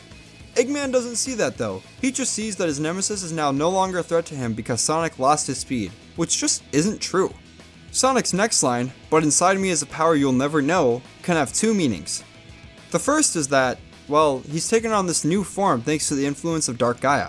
What I think Sonic's power really is his selflessness and his own free spirit. Towards the end of the game, after Chip discovers he's like Gaia, Sonic thanks him for keeping him safe from Dark Gaia's influence and not making him turn evil or lose himself. Chip explains that he hasn't done anything to protect Sonic.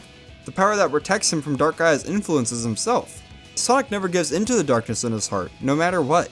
That's why he didn't fall under Dark Gaia's influence. And I think that's such a small detail to add in the song, but it makes me appreciate it so much more. Eggman's last line here is, "Then let it out, it's inside you." Now I'm not too certain what he's referring to, but I would assume that this is about Sonic unleashing his super form, so he can drain Sonic of his powers to charge the laser that will unleash Dark Gaia from the core of the Earth. Now in the last line, we hear Sonic say, "You better all stand back." But then Eggman's voice chimes in during the latter half saying, "'Cause I'm coming through." This greatly contrasts their ideologies in a way I don't think we've ever heard in these main theme songs before. Sonic and Eggman both have an idea of what they want the world to be. Eggman wants total control. He wants to be a dictator of sorts, and rule over the world like we see him do later down the road in Sonic Forces. On the other hand, Sonic wants everyone to be happy and to live their life, however they see fit, as long as it doesn't interfere with others' ways of living. I bet if Eggman just built a small little island for himself and made some fun inventions there, Sonic would have no problem with him. But because he's trying to push what he wants into other people, Sonic steps in and stops him. From here on out, the rest of the song is just a repeat of what we've already talked about. But there is something that was brought to my attention that I wanted to share with you all first. If you search for Endless Possibility on YouTube and click on the first video that pops up, there's a comment by Comet Zone 12 that reads, "It doesn't matter, Sonic's soul. Live and learn, Sonic's heart. His world, Sonic's purpose. Endless possibilities, Sonic's mind." I think that is a perfect way to describe these songs. When I first read this, it was like my whole viewpoint changed on these songs in a way that I can't really describe. Well, I think that's enough with Endless Possibility, since it's already taken up like 5 pages of my script, so let's just jump forward and take a listen to the objectively best main theme song that's featured in a game with Sonic wielding a sword, Night of the Wind.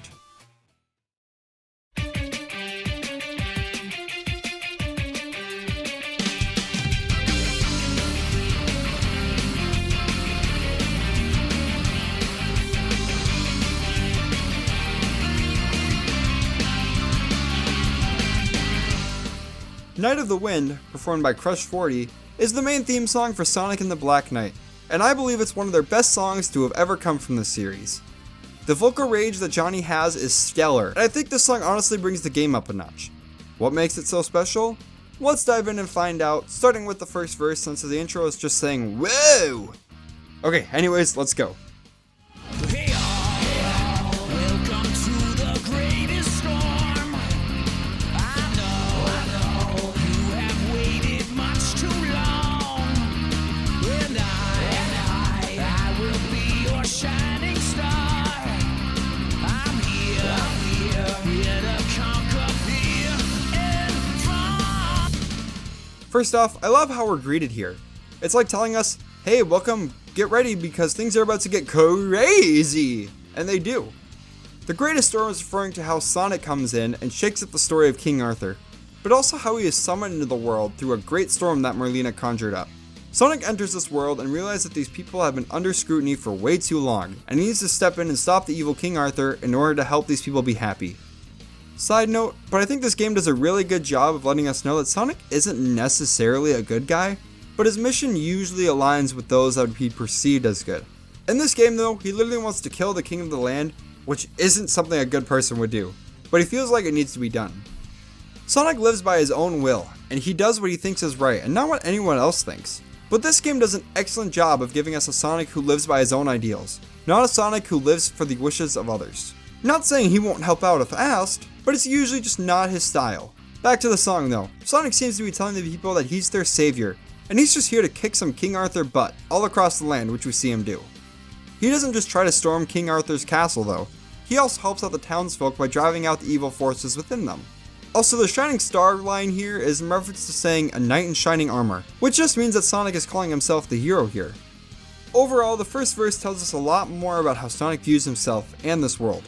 It gives us some insight to his mind that we don't really get from a lot of other games. From there, we go to the pre-chorus, so let's take a listen. Like a sword, I run into the heat of day. Like a knight, I fight until the fight is won. In the rage, I save each and every one till this war is won. Sonic in this game, and in every game, fights with his life and doesn't stop until he believes the day is saved. He will always see a fight through, and this game is no different. The pre-chorus then goes on and reaffirms the war that is plaguing the kingdom, and how Sonic is effectively breaking the law by trying to kill the king, and yet, he believes that it's right, so that's what he's going to do. With that, we move on to the chorus. Let's take a listen. And I'm meant to rule by the sword, slashing through the every inch of the power in you. As I stand by the table I command my kingdom. I'm the knight of the wind. The first thing I want to talk about is Sonic's sword. Sonic and the Black Knight revolves around Sonic fighting his enemies with a sword named Caliburn. Sonic and Caliburn's personalities really clash in this game, but by the end they both come to understand each other and even end the game somewhat as friends. So I mean, this game came out over 15 years ago, but spoiler warnings for the end of the game I guess, but I bet most of you don't care, so let's get on with it. At the end of the game, Sonic is revealed to be the true King Arthur. For those who don't know the story of King Arthur, he lived in the city of Camelot and commanded the Knights of the Round Table, a few who we see in this game. Sir Percival portrayed as Blaze, Sir Lancelot portrayed as Shadow, and Sir Gawain portrayed as Knuckles. These knights were King Arthur's closest soldiers, and they helped rule the kingdom alongside him. We see in this game now that Sonic is King Arthur, that he now commands the Knights of the Round Table. We even see it as soon as the middle of the game, where Merlina reveals her true plans for the world, so Sonic takes charge in order to stop her. Knight of the Wind, while being the name of the song, is the reference to what Sonic is called by Sir Percival before their fight. But before her, the first time we hear the words Knight and Wind in the same sentence is during the very first cutscene in the game. When Merlina summons Sonic to the world of King Arthur, she says, Oh, brave knight, swift as the wind, heed my call. and then Sonic, along with some chili dogs, get pulled into this world of magic, dragons, and all these fun things we see throughout the game. Pretty cool callback to this moment. And honestly, this is such a cool name to be called. Like imagine, you're Knight of the Wind, like you're fast. With that, we can move on to the second verse. Let's take a listen. Hey all, welcome to the end is near. I know, I will bring you pain and fear. Here, we see Sonic reassuring the people of Camelot that the rule of the tyrannical King Arthur is coming to an end. He was brought to this world for a reason, and he's going to see it through to the end. Even though King Arthur, and then eventually Merlina, are promising to bring evil spirits and demons to take over and control the world. The only one who can stop them are Sonic and the Knights of the Round Table. Since this verse is so short, there isn't too much to go off of, so we can go ahead and move on to the pre-chorus.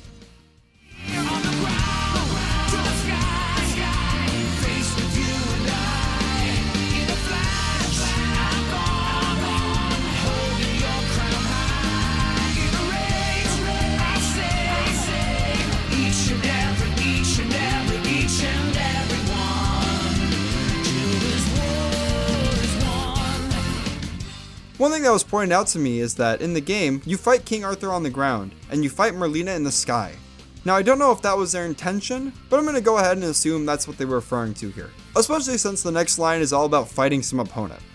The next couple of lines are talking about Sonic's speed, and specifically that Sonic will swiftly defeat his opponent and take the crown for himself, which we eventually do see at the end of the game when he assumes the role of King Arthur.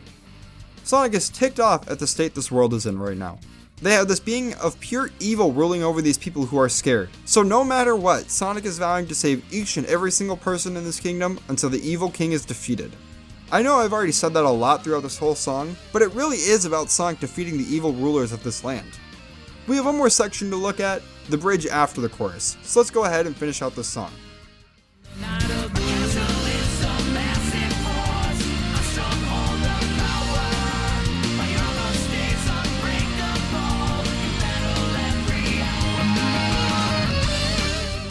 I think this bridge is all about the final battle between Sonic and Merlina. The castle is the place where Merlina gets all of her powers from after all, and in the final battle, Sonic dons the sword of Excalibur and takes up some golden armor, taking on the name Excalibur Sonic. Even at the end of the day, his resolve is strong and he will do what he needs to help these people. I want to end this song with a cutscene because I feel like it encapsulates the song as a whole, as well as Sonic's personality. Let's go ahead and play it. It was never about chivalry for me. I just gotta do what I've gotta do. That's all. With that, Night of the Wind is complete. This song is all about Sonic doing what he believes is right, even if it means defeating the king of a country. From here, we're going into our next song, Free, from Sonic Freeriders.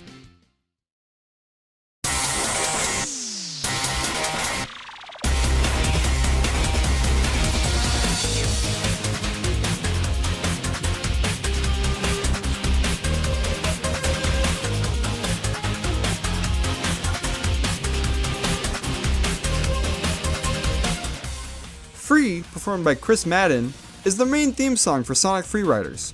Released for the Xbox Kinect, this game relies on using motion controls for its main gameplay loop. Although it doesn't control that great, it doesn't really matter since we're just looking at the main theme song. So without further ado, let's dive into it, starting with the intro.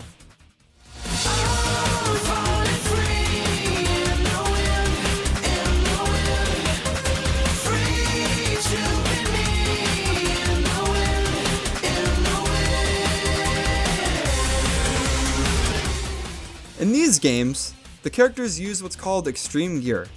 Basically, it's a glorified hoverboard used for racing.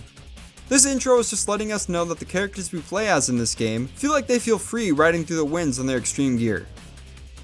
Well, that's about as good of an explanation as I can give, so let's go ahead and listen to the first verse.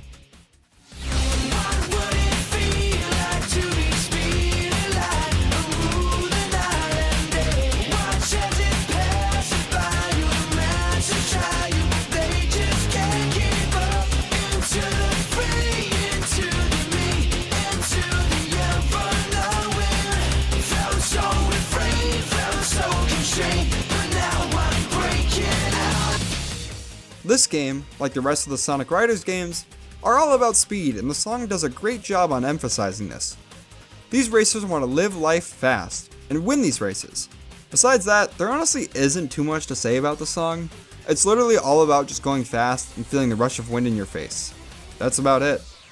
For consistency's sake, I'll play the rest of the second and third verse, but we'll be moving on to our next song afterwards. Anyways, let's take a listen.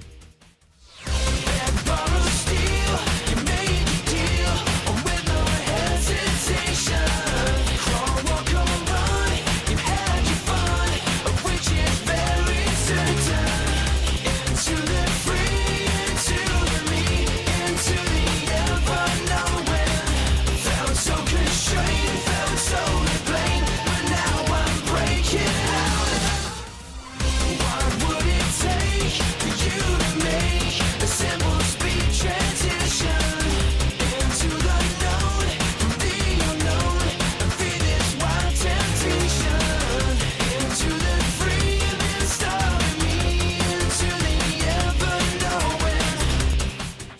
Yeah, so it's all about going fast and feeling free, as the title suggests.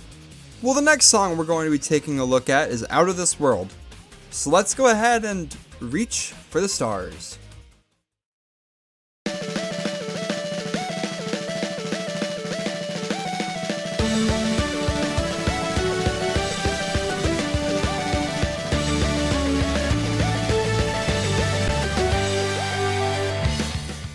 Reach for the Stars, performed by Jean-Paul Maclouf of the band Cash Cash, is the main theme song for Sonic Colors. This song is sung from Sonic's perspective on this new world, or I guess, worlds, that he's exploring. Even though these planets are enslaved by Eggman, this song gives me a feeling of lighthearted fun, that Sonic is ready for this adventure, but he's just going to have fun with it, and whatever happens, happens. Well, that's enough backstory. Why don't we get into the song, starting with the first verse. Take off at the speed of sound. Bright lights, the colors all around. I'm running wild, living fast and free.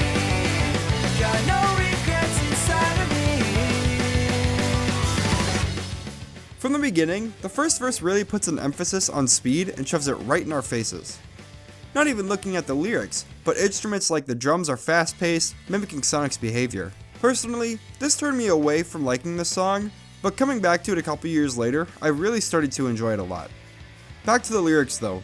We get our obligatory Sonic is fast part of the song, alongside giving us some insight into Sonic's personality and how he feels about this new environment he finds himself in. These new environments, those being Tropical Resort, Sweet Mountain, Starlight Carnival, Planet Wisp, Aquarium Park, Asteroid Coaster, and Terminal Velocity, are all completely different from any other areas we've experienced in any Sonic game up until this point. This game is really bright and vibrant with all of its new areas, and they look amazing. I do believe the word color here has a double meaning. See, these areas are filled with bright, extravagant colors that made this game look amazing all the way back in 2010 when it came out on the Wii, and even today with Sonic Colors Ultimate's release. But I think the word color also refers to the wisps that are all over the place. I believe the colors in the name Sonic Colors is meant to be the wisps. I mean, we see them on the box art, and right away when we open the game. They are really colorful too. Just wanted to point that out because it was something I thought was interesting. The latter half of the verse lets us know what Sonic's personality is like. He's a trooper. He's fast, free of any responsibility, and he lives life with no regrets. I think there's a few of us out there who could learn to live life a little less stressed and with a more go-with-the-flow kind of attitude we see Sonic have. His personality traits definitely rubbed off on me while I was growing up, and here we are now. You know, maybe that wasn't as good a thing as I thought it was, because now I make videos talking about him. Regardless, Sonic is a wild child who does what he wants when he wants. Next, we have the pre-chorus. It's pretty short, so I don't have much to say on it, but let's take a listen. Not looking back, not giving up, not letting go, I'll keep on running. The pre-chorus is giving us some more insight into Sonic as a character. He has a stick-to-it attitude, meaning that once his decision is made, he'll stick with it until the end. He never regrets his decisions, and if he does make a mistake, he doesn't sit and ponder what he did wrong, he just looks forward and tries to make the best of the situation. With that all out of the way, let's take a listen to the chorus, and heck, why not? The post-chorus as well. I'm gonna reach for the stars, although they look pretty far. I'm gonna find my own way and take the chance on today. The sky would start so bright, the colors feel so right. I've never felt like this, I'll keep on running. The sky would start so bright, the colors feel so right. Just take my hand, we're gonna reach for the stars tonight.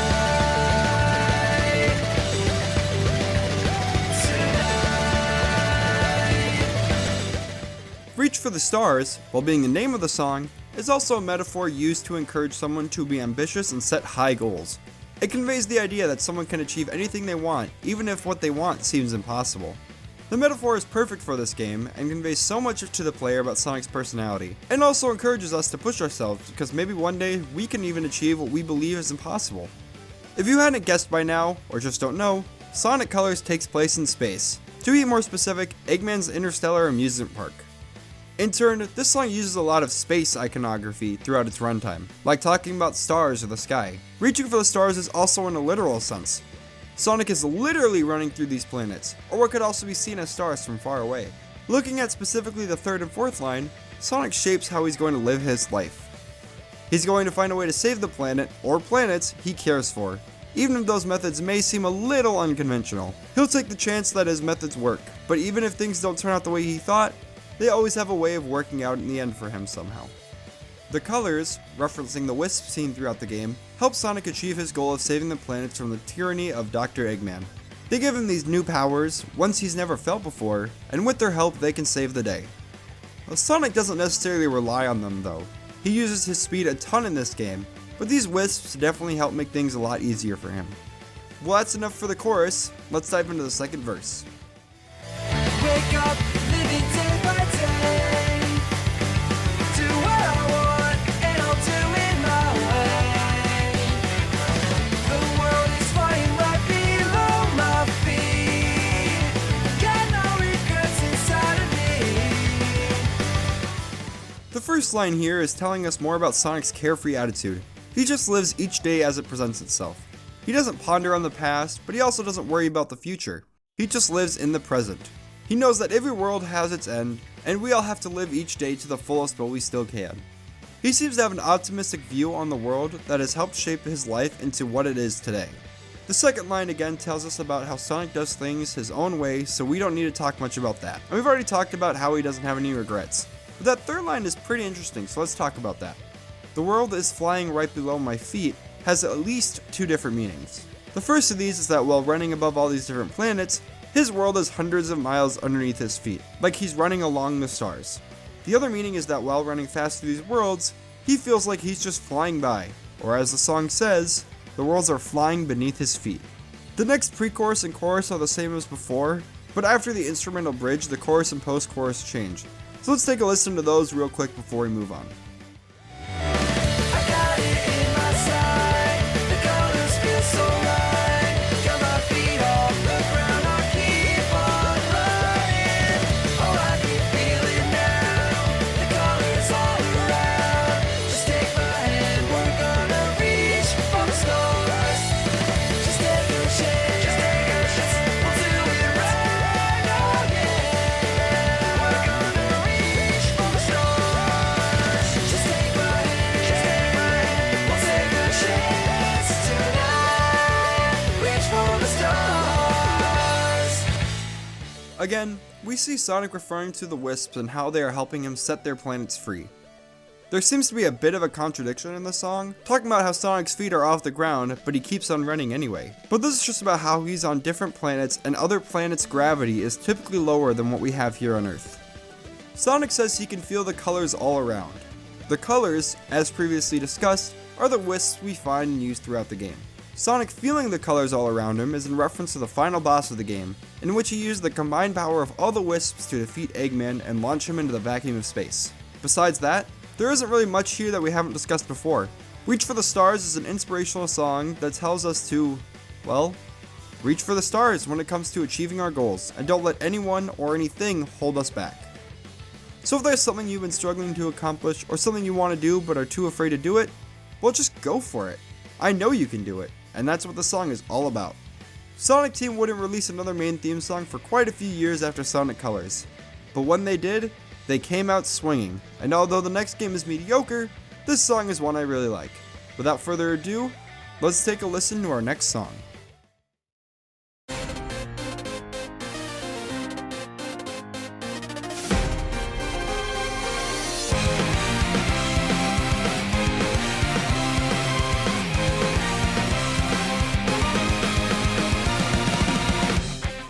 Fist Bump, performed by Douglas Robb from the band Hoobastank, is the main vocal theme of Sonic Forces, which was released in 2017. Although the game was marketed as a return to form for Sonic, it fell flat on its face with poorly designed levels, a not so hot story, and probably one of the weakest soundtracks the series has ever had. We're not talking about all that though, we're talking about the best song to come out of this game. So without too much more banter, let's take a listen to the first verse. I can't do this alone, even though I am strong. Need something more than me, someone to push me to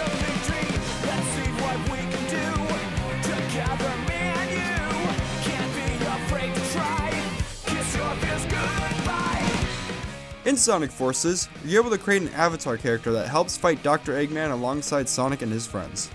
The whole theme of this game is that Sonic needs your help in taking back his world, and the themes we hear in the song represents this idea of Sonic not being able to take back the world by himself. The first line we even hear him say in this song is, "I can't do this alone."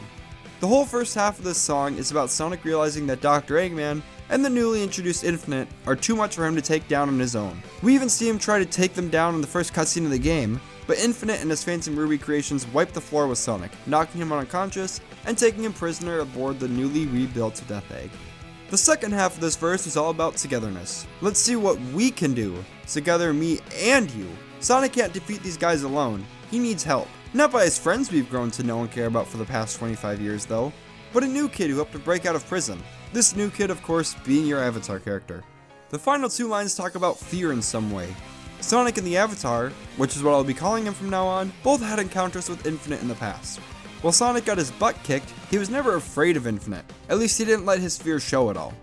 The Avatar character, on the other hand, was terrified. They were shaking in their boots when faced with Infinite's undefined power. Infinite even senses the fear in the Avatar and tells him to run away like a scared little child. Since this song is sung from Sonic's point of view, he's telling you being the Avatar, to not be afraid anymore, because this time, they will take down Infinite together. One thing to note here before getting too deep into this song is that it fails to mention anything about classic Sonic being here. Not that it matters, because honestly I don't care about him in this game. It's just weird that this song about doing things together is all about the Avatar character doing things with modern Sonic, and nothing to do with classic Sonic. Let's move on and listen to the pre-chorus.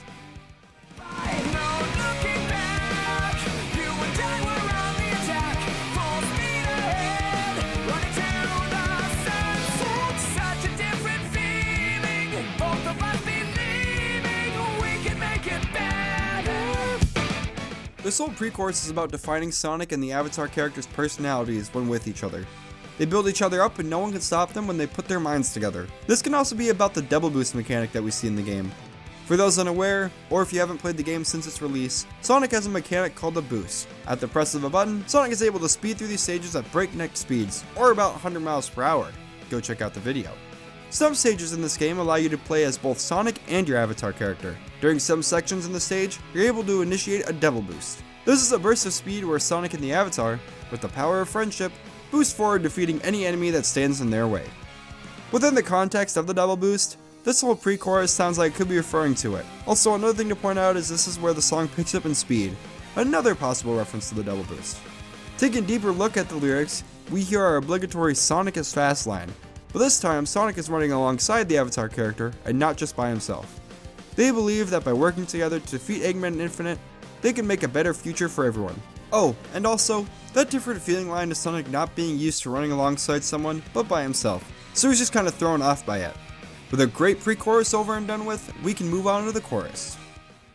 Together we can show the world what we can do. You are next to me and I'm next to you. Push me on through until the battle's won. No one's gonna give nothing to us. Into each other we put our trust. Standing united after the fight. This chorus, along with the whole song, is about the idea of togetherness and friendship. Here it's no different. Sonic standing next to the Avatar, and the Avatar standing next to Sonic, is referring to the saying standing shoulder to shoulder. It means that you and someone else are both going to be there for each other and push each other in order to achieve a common goal, which in this sense is Sonic and the Avatar defeating the Eggman Empire. They also need to trust each other. It's like having a weak link in a chain. If all the links are strong, they can hold a tremendous amount of weight. But if there's even one weak link, then the whole chain can break and collapse. Sonic and the Avatar both need to be strong in this battle and not hold back. Another thing to note here is that Eggman isn't just going to give up. He's going to push back hard, and Sonic knows this, which is what the line, "No one's gonna give a thing to us," is about. Sonic knows that this battle is winnable. He's not thinking, let's fight until we give up. He's thinking, let's keep fighting until the war is over. For Sonic, the fight isn't over until Eggman's empire is nothing but rubble. What we've so far heard about this song is that Sonic is fearless, will never give up, and this war isn't over until he says it's over. In hindsight, it's a really uplifting and encouraging song to anyone who's going through hardships right now, and that's something I really like about it. We still have some more song to listen to though, so let's take a listen to the refrain. Alone, we will never be. The two of us are holding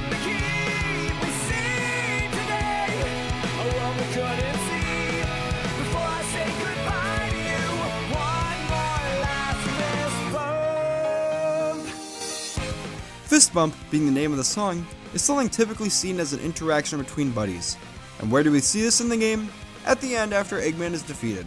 Sonic and the Avatar chat for a bit, they give each other a fist bump indicating their friendship, and Sonic runs off into the sunset as the Avatar character uses his grappling hook and flies off screen, never to be seen again. All in all, a pretty cute scene showing how the Avatar character and Sonic have grown closer throughout their journey together. The first half of this song is talking about how Sonic and the Avatar cannot stop Eggman by themselves. Teaming up is the key to defeating the Eggman Empire. We've already done this same song and dance before in this video, so we'll just jump to the third line. The third line of this refrain is the view of the world when Eggman is defeated. Sonic and everyone else are finally able to see the natural and organic world that Eggman had been conquering and polluting over the past 6 months. Wow, that was a lot about just the refrain, huh? Well, the rest of the song is going to be a little lighter in explanations since we've already mentioned them, so let's just move on to the second verse. I know you have been afraid before, but you don't have to be anymore. No more emptiness to feel inside. When we work together, no one can break up our stride. The second verse is directed toward the Avatar character. They've seen what Infinite can do up close. They shouldn't even be alive right now, but Infinite spared them for some reason. Sonic is confronting the Avatar character, telling them that there's nothing to be afraid of, and that together, they can save the day and the entire world. Not really too much more to discuss during this section, so let's move on and listen to the last unique section of this song, the post-chorus. It's a brand new day. We have turned the page. Never knew how much I needed somebody to help me this way. We're moving forward towards the end of the game. It's a new day, the Resistance has defeated the Eggman Empire, and Sonic takes some time to reflect on the journey that he's just finished. He couldn't have been able to defeat Eggman without the help of the Avatar character.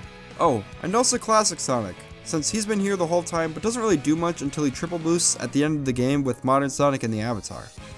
And that's Fist Bump for you, very upbeat and catchy, and one that belongs on any proper rock playlist that you may have. The song train isn't slowing down anytime soon since we have 2 more songs to dive into, so let's ride.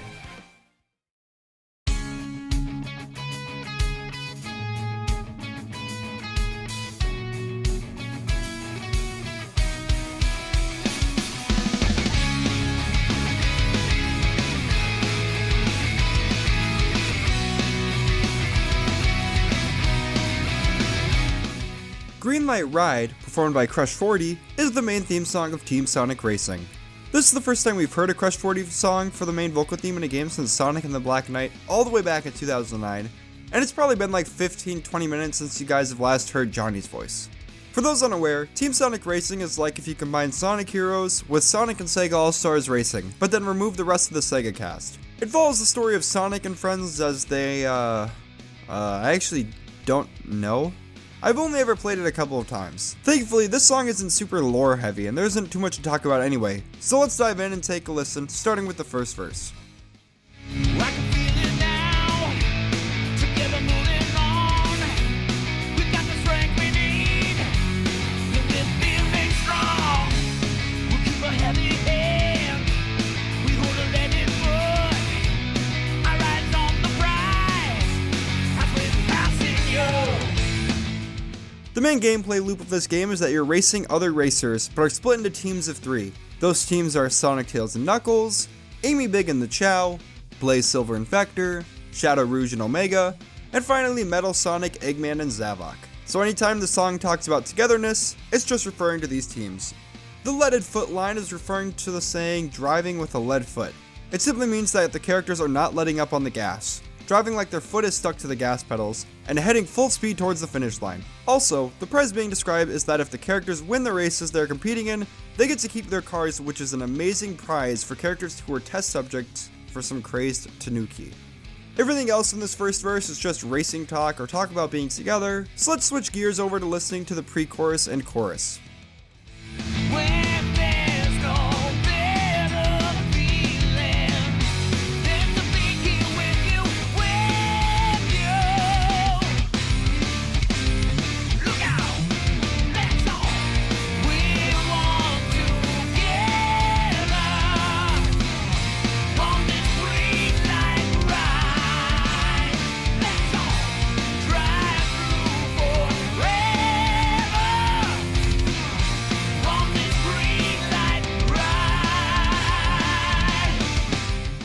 Again, we hear this theme of doing things together as a team, and in this instance, they're racing together.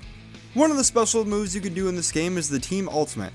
When you activate the ability, you and your teammates are granted a speed boost and become nearly invincible. This could be seen as someone blasting off like the song says during the chorus.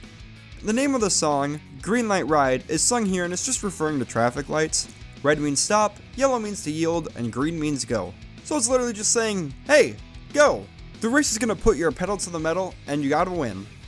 Besides that, there's nothing else too much to this chorus or the rest of the song, so let's take a listen to the second verse and discuss it a bit. But then we'll move on to our final song on our list. Got the power we need with a fiery feed. It's in our heart and soul. We stand for something. To the end we go.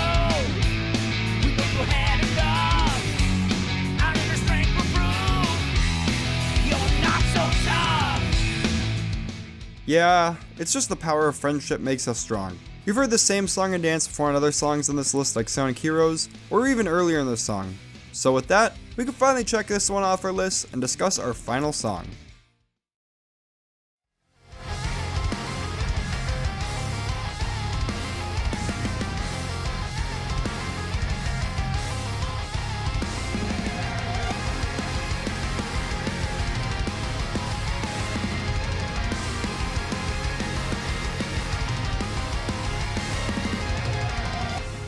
I'm Here, the main theme song of Sonic Frontiers, has two different versions of the song. The first is the original version that was in the base game, performed by Mary Kirk Holmes of the band Octavia. The second version, known as the revisited version, was performed by Kellen Quinn of Sleeping with Sirens. On a personal note, I love his voice and his work in Sleeping with Sirens, and if you're looking for more music like the Titan fights or the revisited version of I'm Here, then their newest album at the time of recording this, Complete Collapse, is amazing from start to finish and I highly recommend anyone check it out. Anyways, these two versions sound slightly different, but the lyrics are all the same and we'll be sticking with the original version for this video. Unfortunately, this is the only song on our list that would get this video demonetized, so I can't play it, but I'll play the section where the song should be. It's unfortunate, but there's nothing I can do about it. Well, with that, let's dive into the first verse.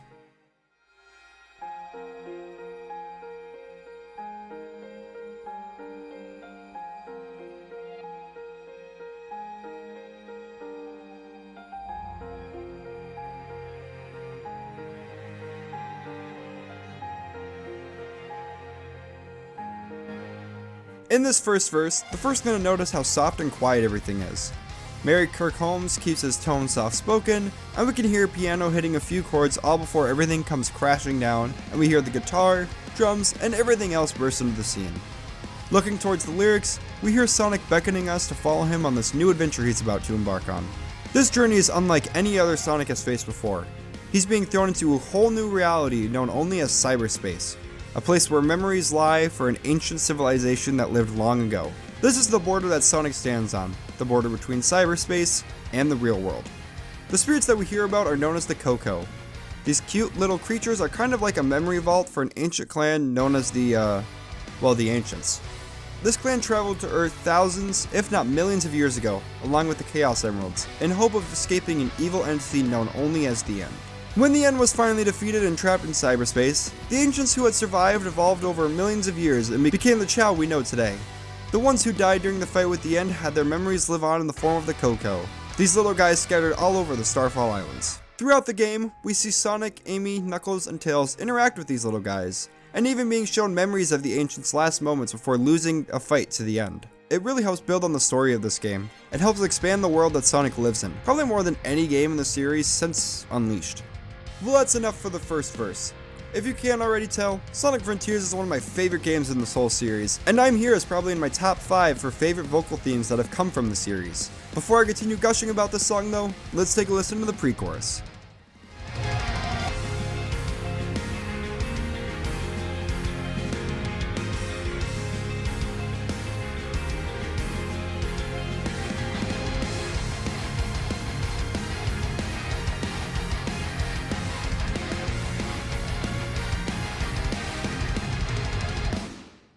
Sonic and his friends have never been to, or even heard of the Starfall Islands before traveling to it in Frontiers. The only reason they're here now is because the Chaos Emeralds were mysteriously drawn to these islands, and they want to figure out what was drawing them here and if it was a threat or not.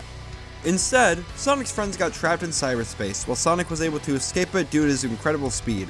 Now, instead of just finding the emeralds, he needs to run through the Starfall Islands finding ways to save his friends. This is the new world Sonic wants to fight for. He's not only fighting to save his friends, but also fighting to try and save these Coco, who at first he wants nothing to do with, but then learns to help them so the spirits inside can move on.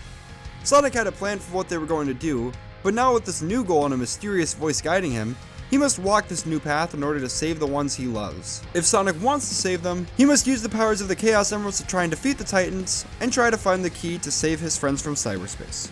Pretty good pre-chorus all things considered, but now it's time for probably my favorite chorus in the entirety of the Sonic franchise. Let's take a listen.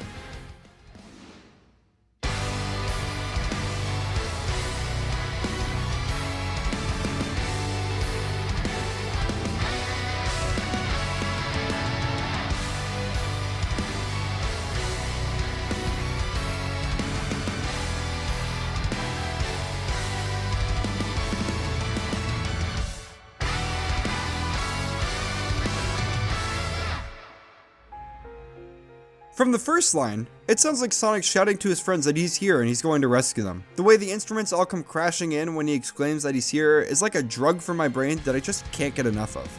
Anyways, Sonic is here to save the day from the evil bad guy once again. The second line is referring to Sonic running all around the Starfall Islands, finding a way to save his friends. Also, this is where we hear the name of the game, Sonic Frontiers. For those unaware, a frontier can either be describing a border separating two countries, or an extreme limit of understanding something. I think both meanings apply in this situation. I mean, the obvious one is that there are a few islands that Sonic bounces to and from, so he must cross those borders to get from one island to the next. The other is that Sonic and his friends are expanding their understanding of the history of the Chaos Emeralds, Chao, Master Emerald, and a couple other things. In this series, we hardly ever see Sonic afraid of something, so whenever it's mentioned, we need to make sure that we have a deeper understanding of the situation to piece together exactly what's going on.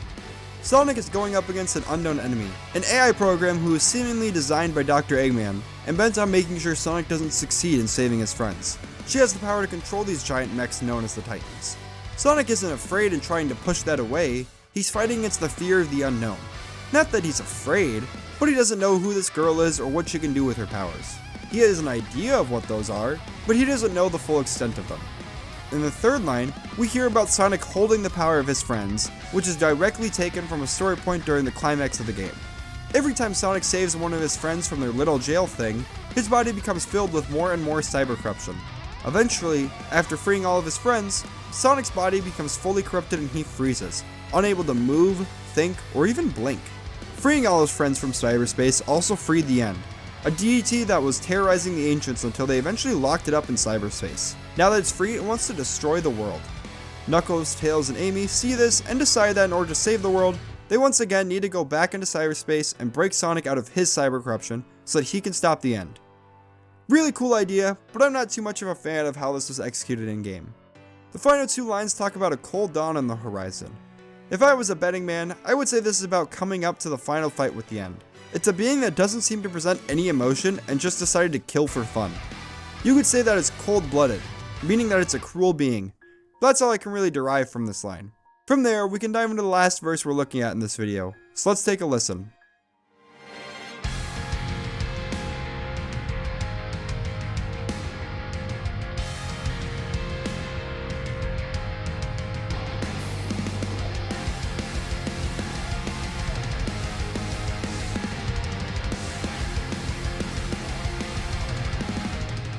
We've already talked about the Ancients and the Coco's memories, so we don't need to talk about that here, but there is one thing I want to point out in this section before moving on. The second line talks about the trials and tragedies, and while it is most definitely referring to the tragedies of what happened to the Ancients, I think it's also giving us an idea of what the gameplay loop is like here. See, throughout the game, Sonic must complete a variety of tasks to collect memory tokens in order to progress the story, or also complete certain trials in order to open up more of the map.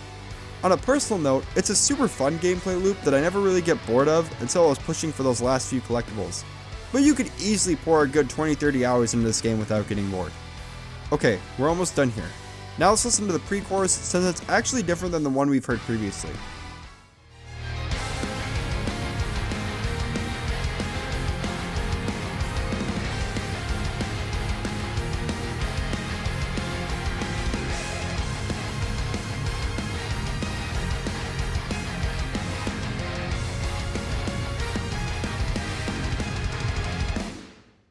the marketing, it was heavily encouraged to explore the mystery of the Starfall Islands and uncover the secrets of the ancients. But we've already talked about those secrets, so we don't need to discuss them much here.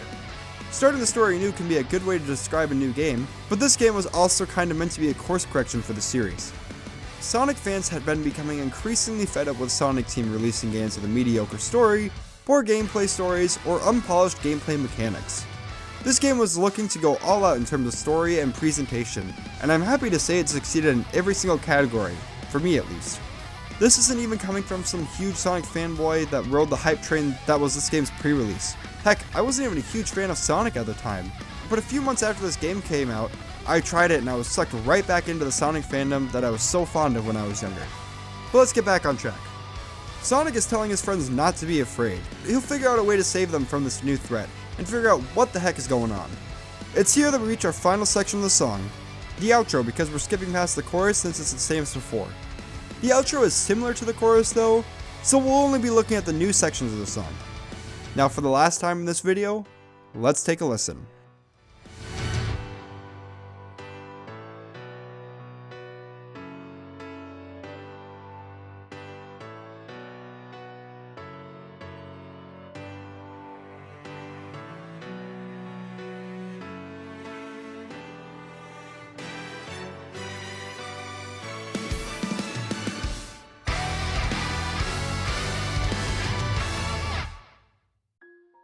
The first two lines are the only new ones that we haven't heard yet, and when I hear it, I kind of think of Sonic finally making sense of what's going on after his friends sacrificed themselves for him. His final mission on these islands is to defeat the End. It's not like a chaos situation where he just needs to defeat it and set its heart free. This thing is a monster. It will destroy the world if he just puts it back in cyberspace. The way ahead is clear now. He needs to kill the End. Wow. 54 pages and 2 hours 14 minutes later, we're at the end.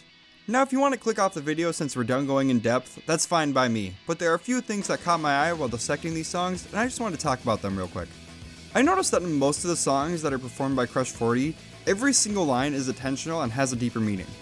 Looking at a song like Fist Bump, we just hear a lot about friendship, don't be afraid, and even more friendship.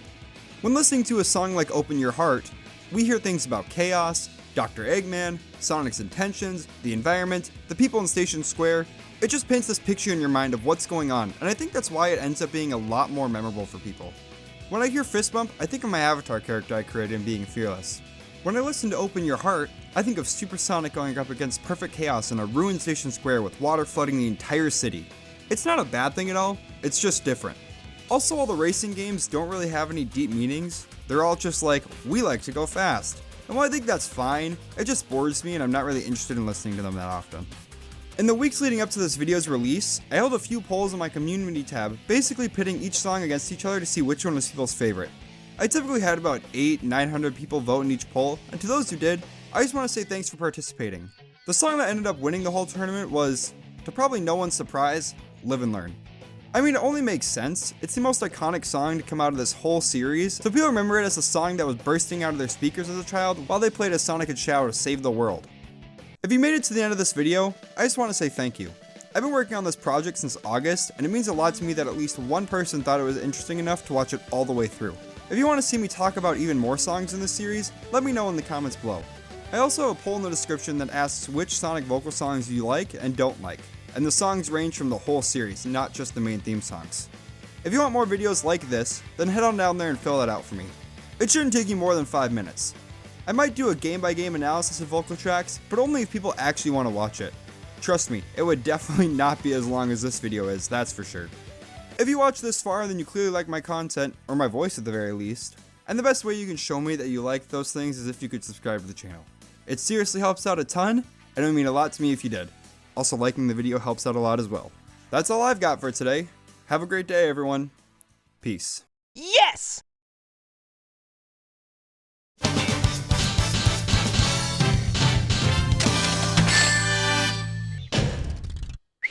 That was cool!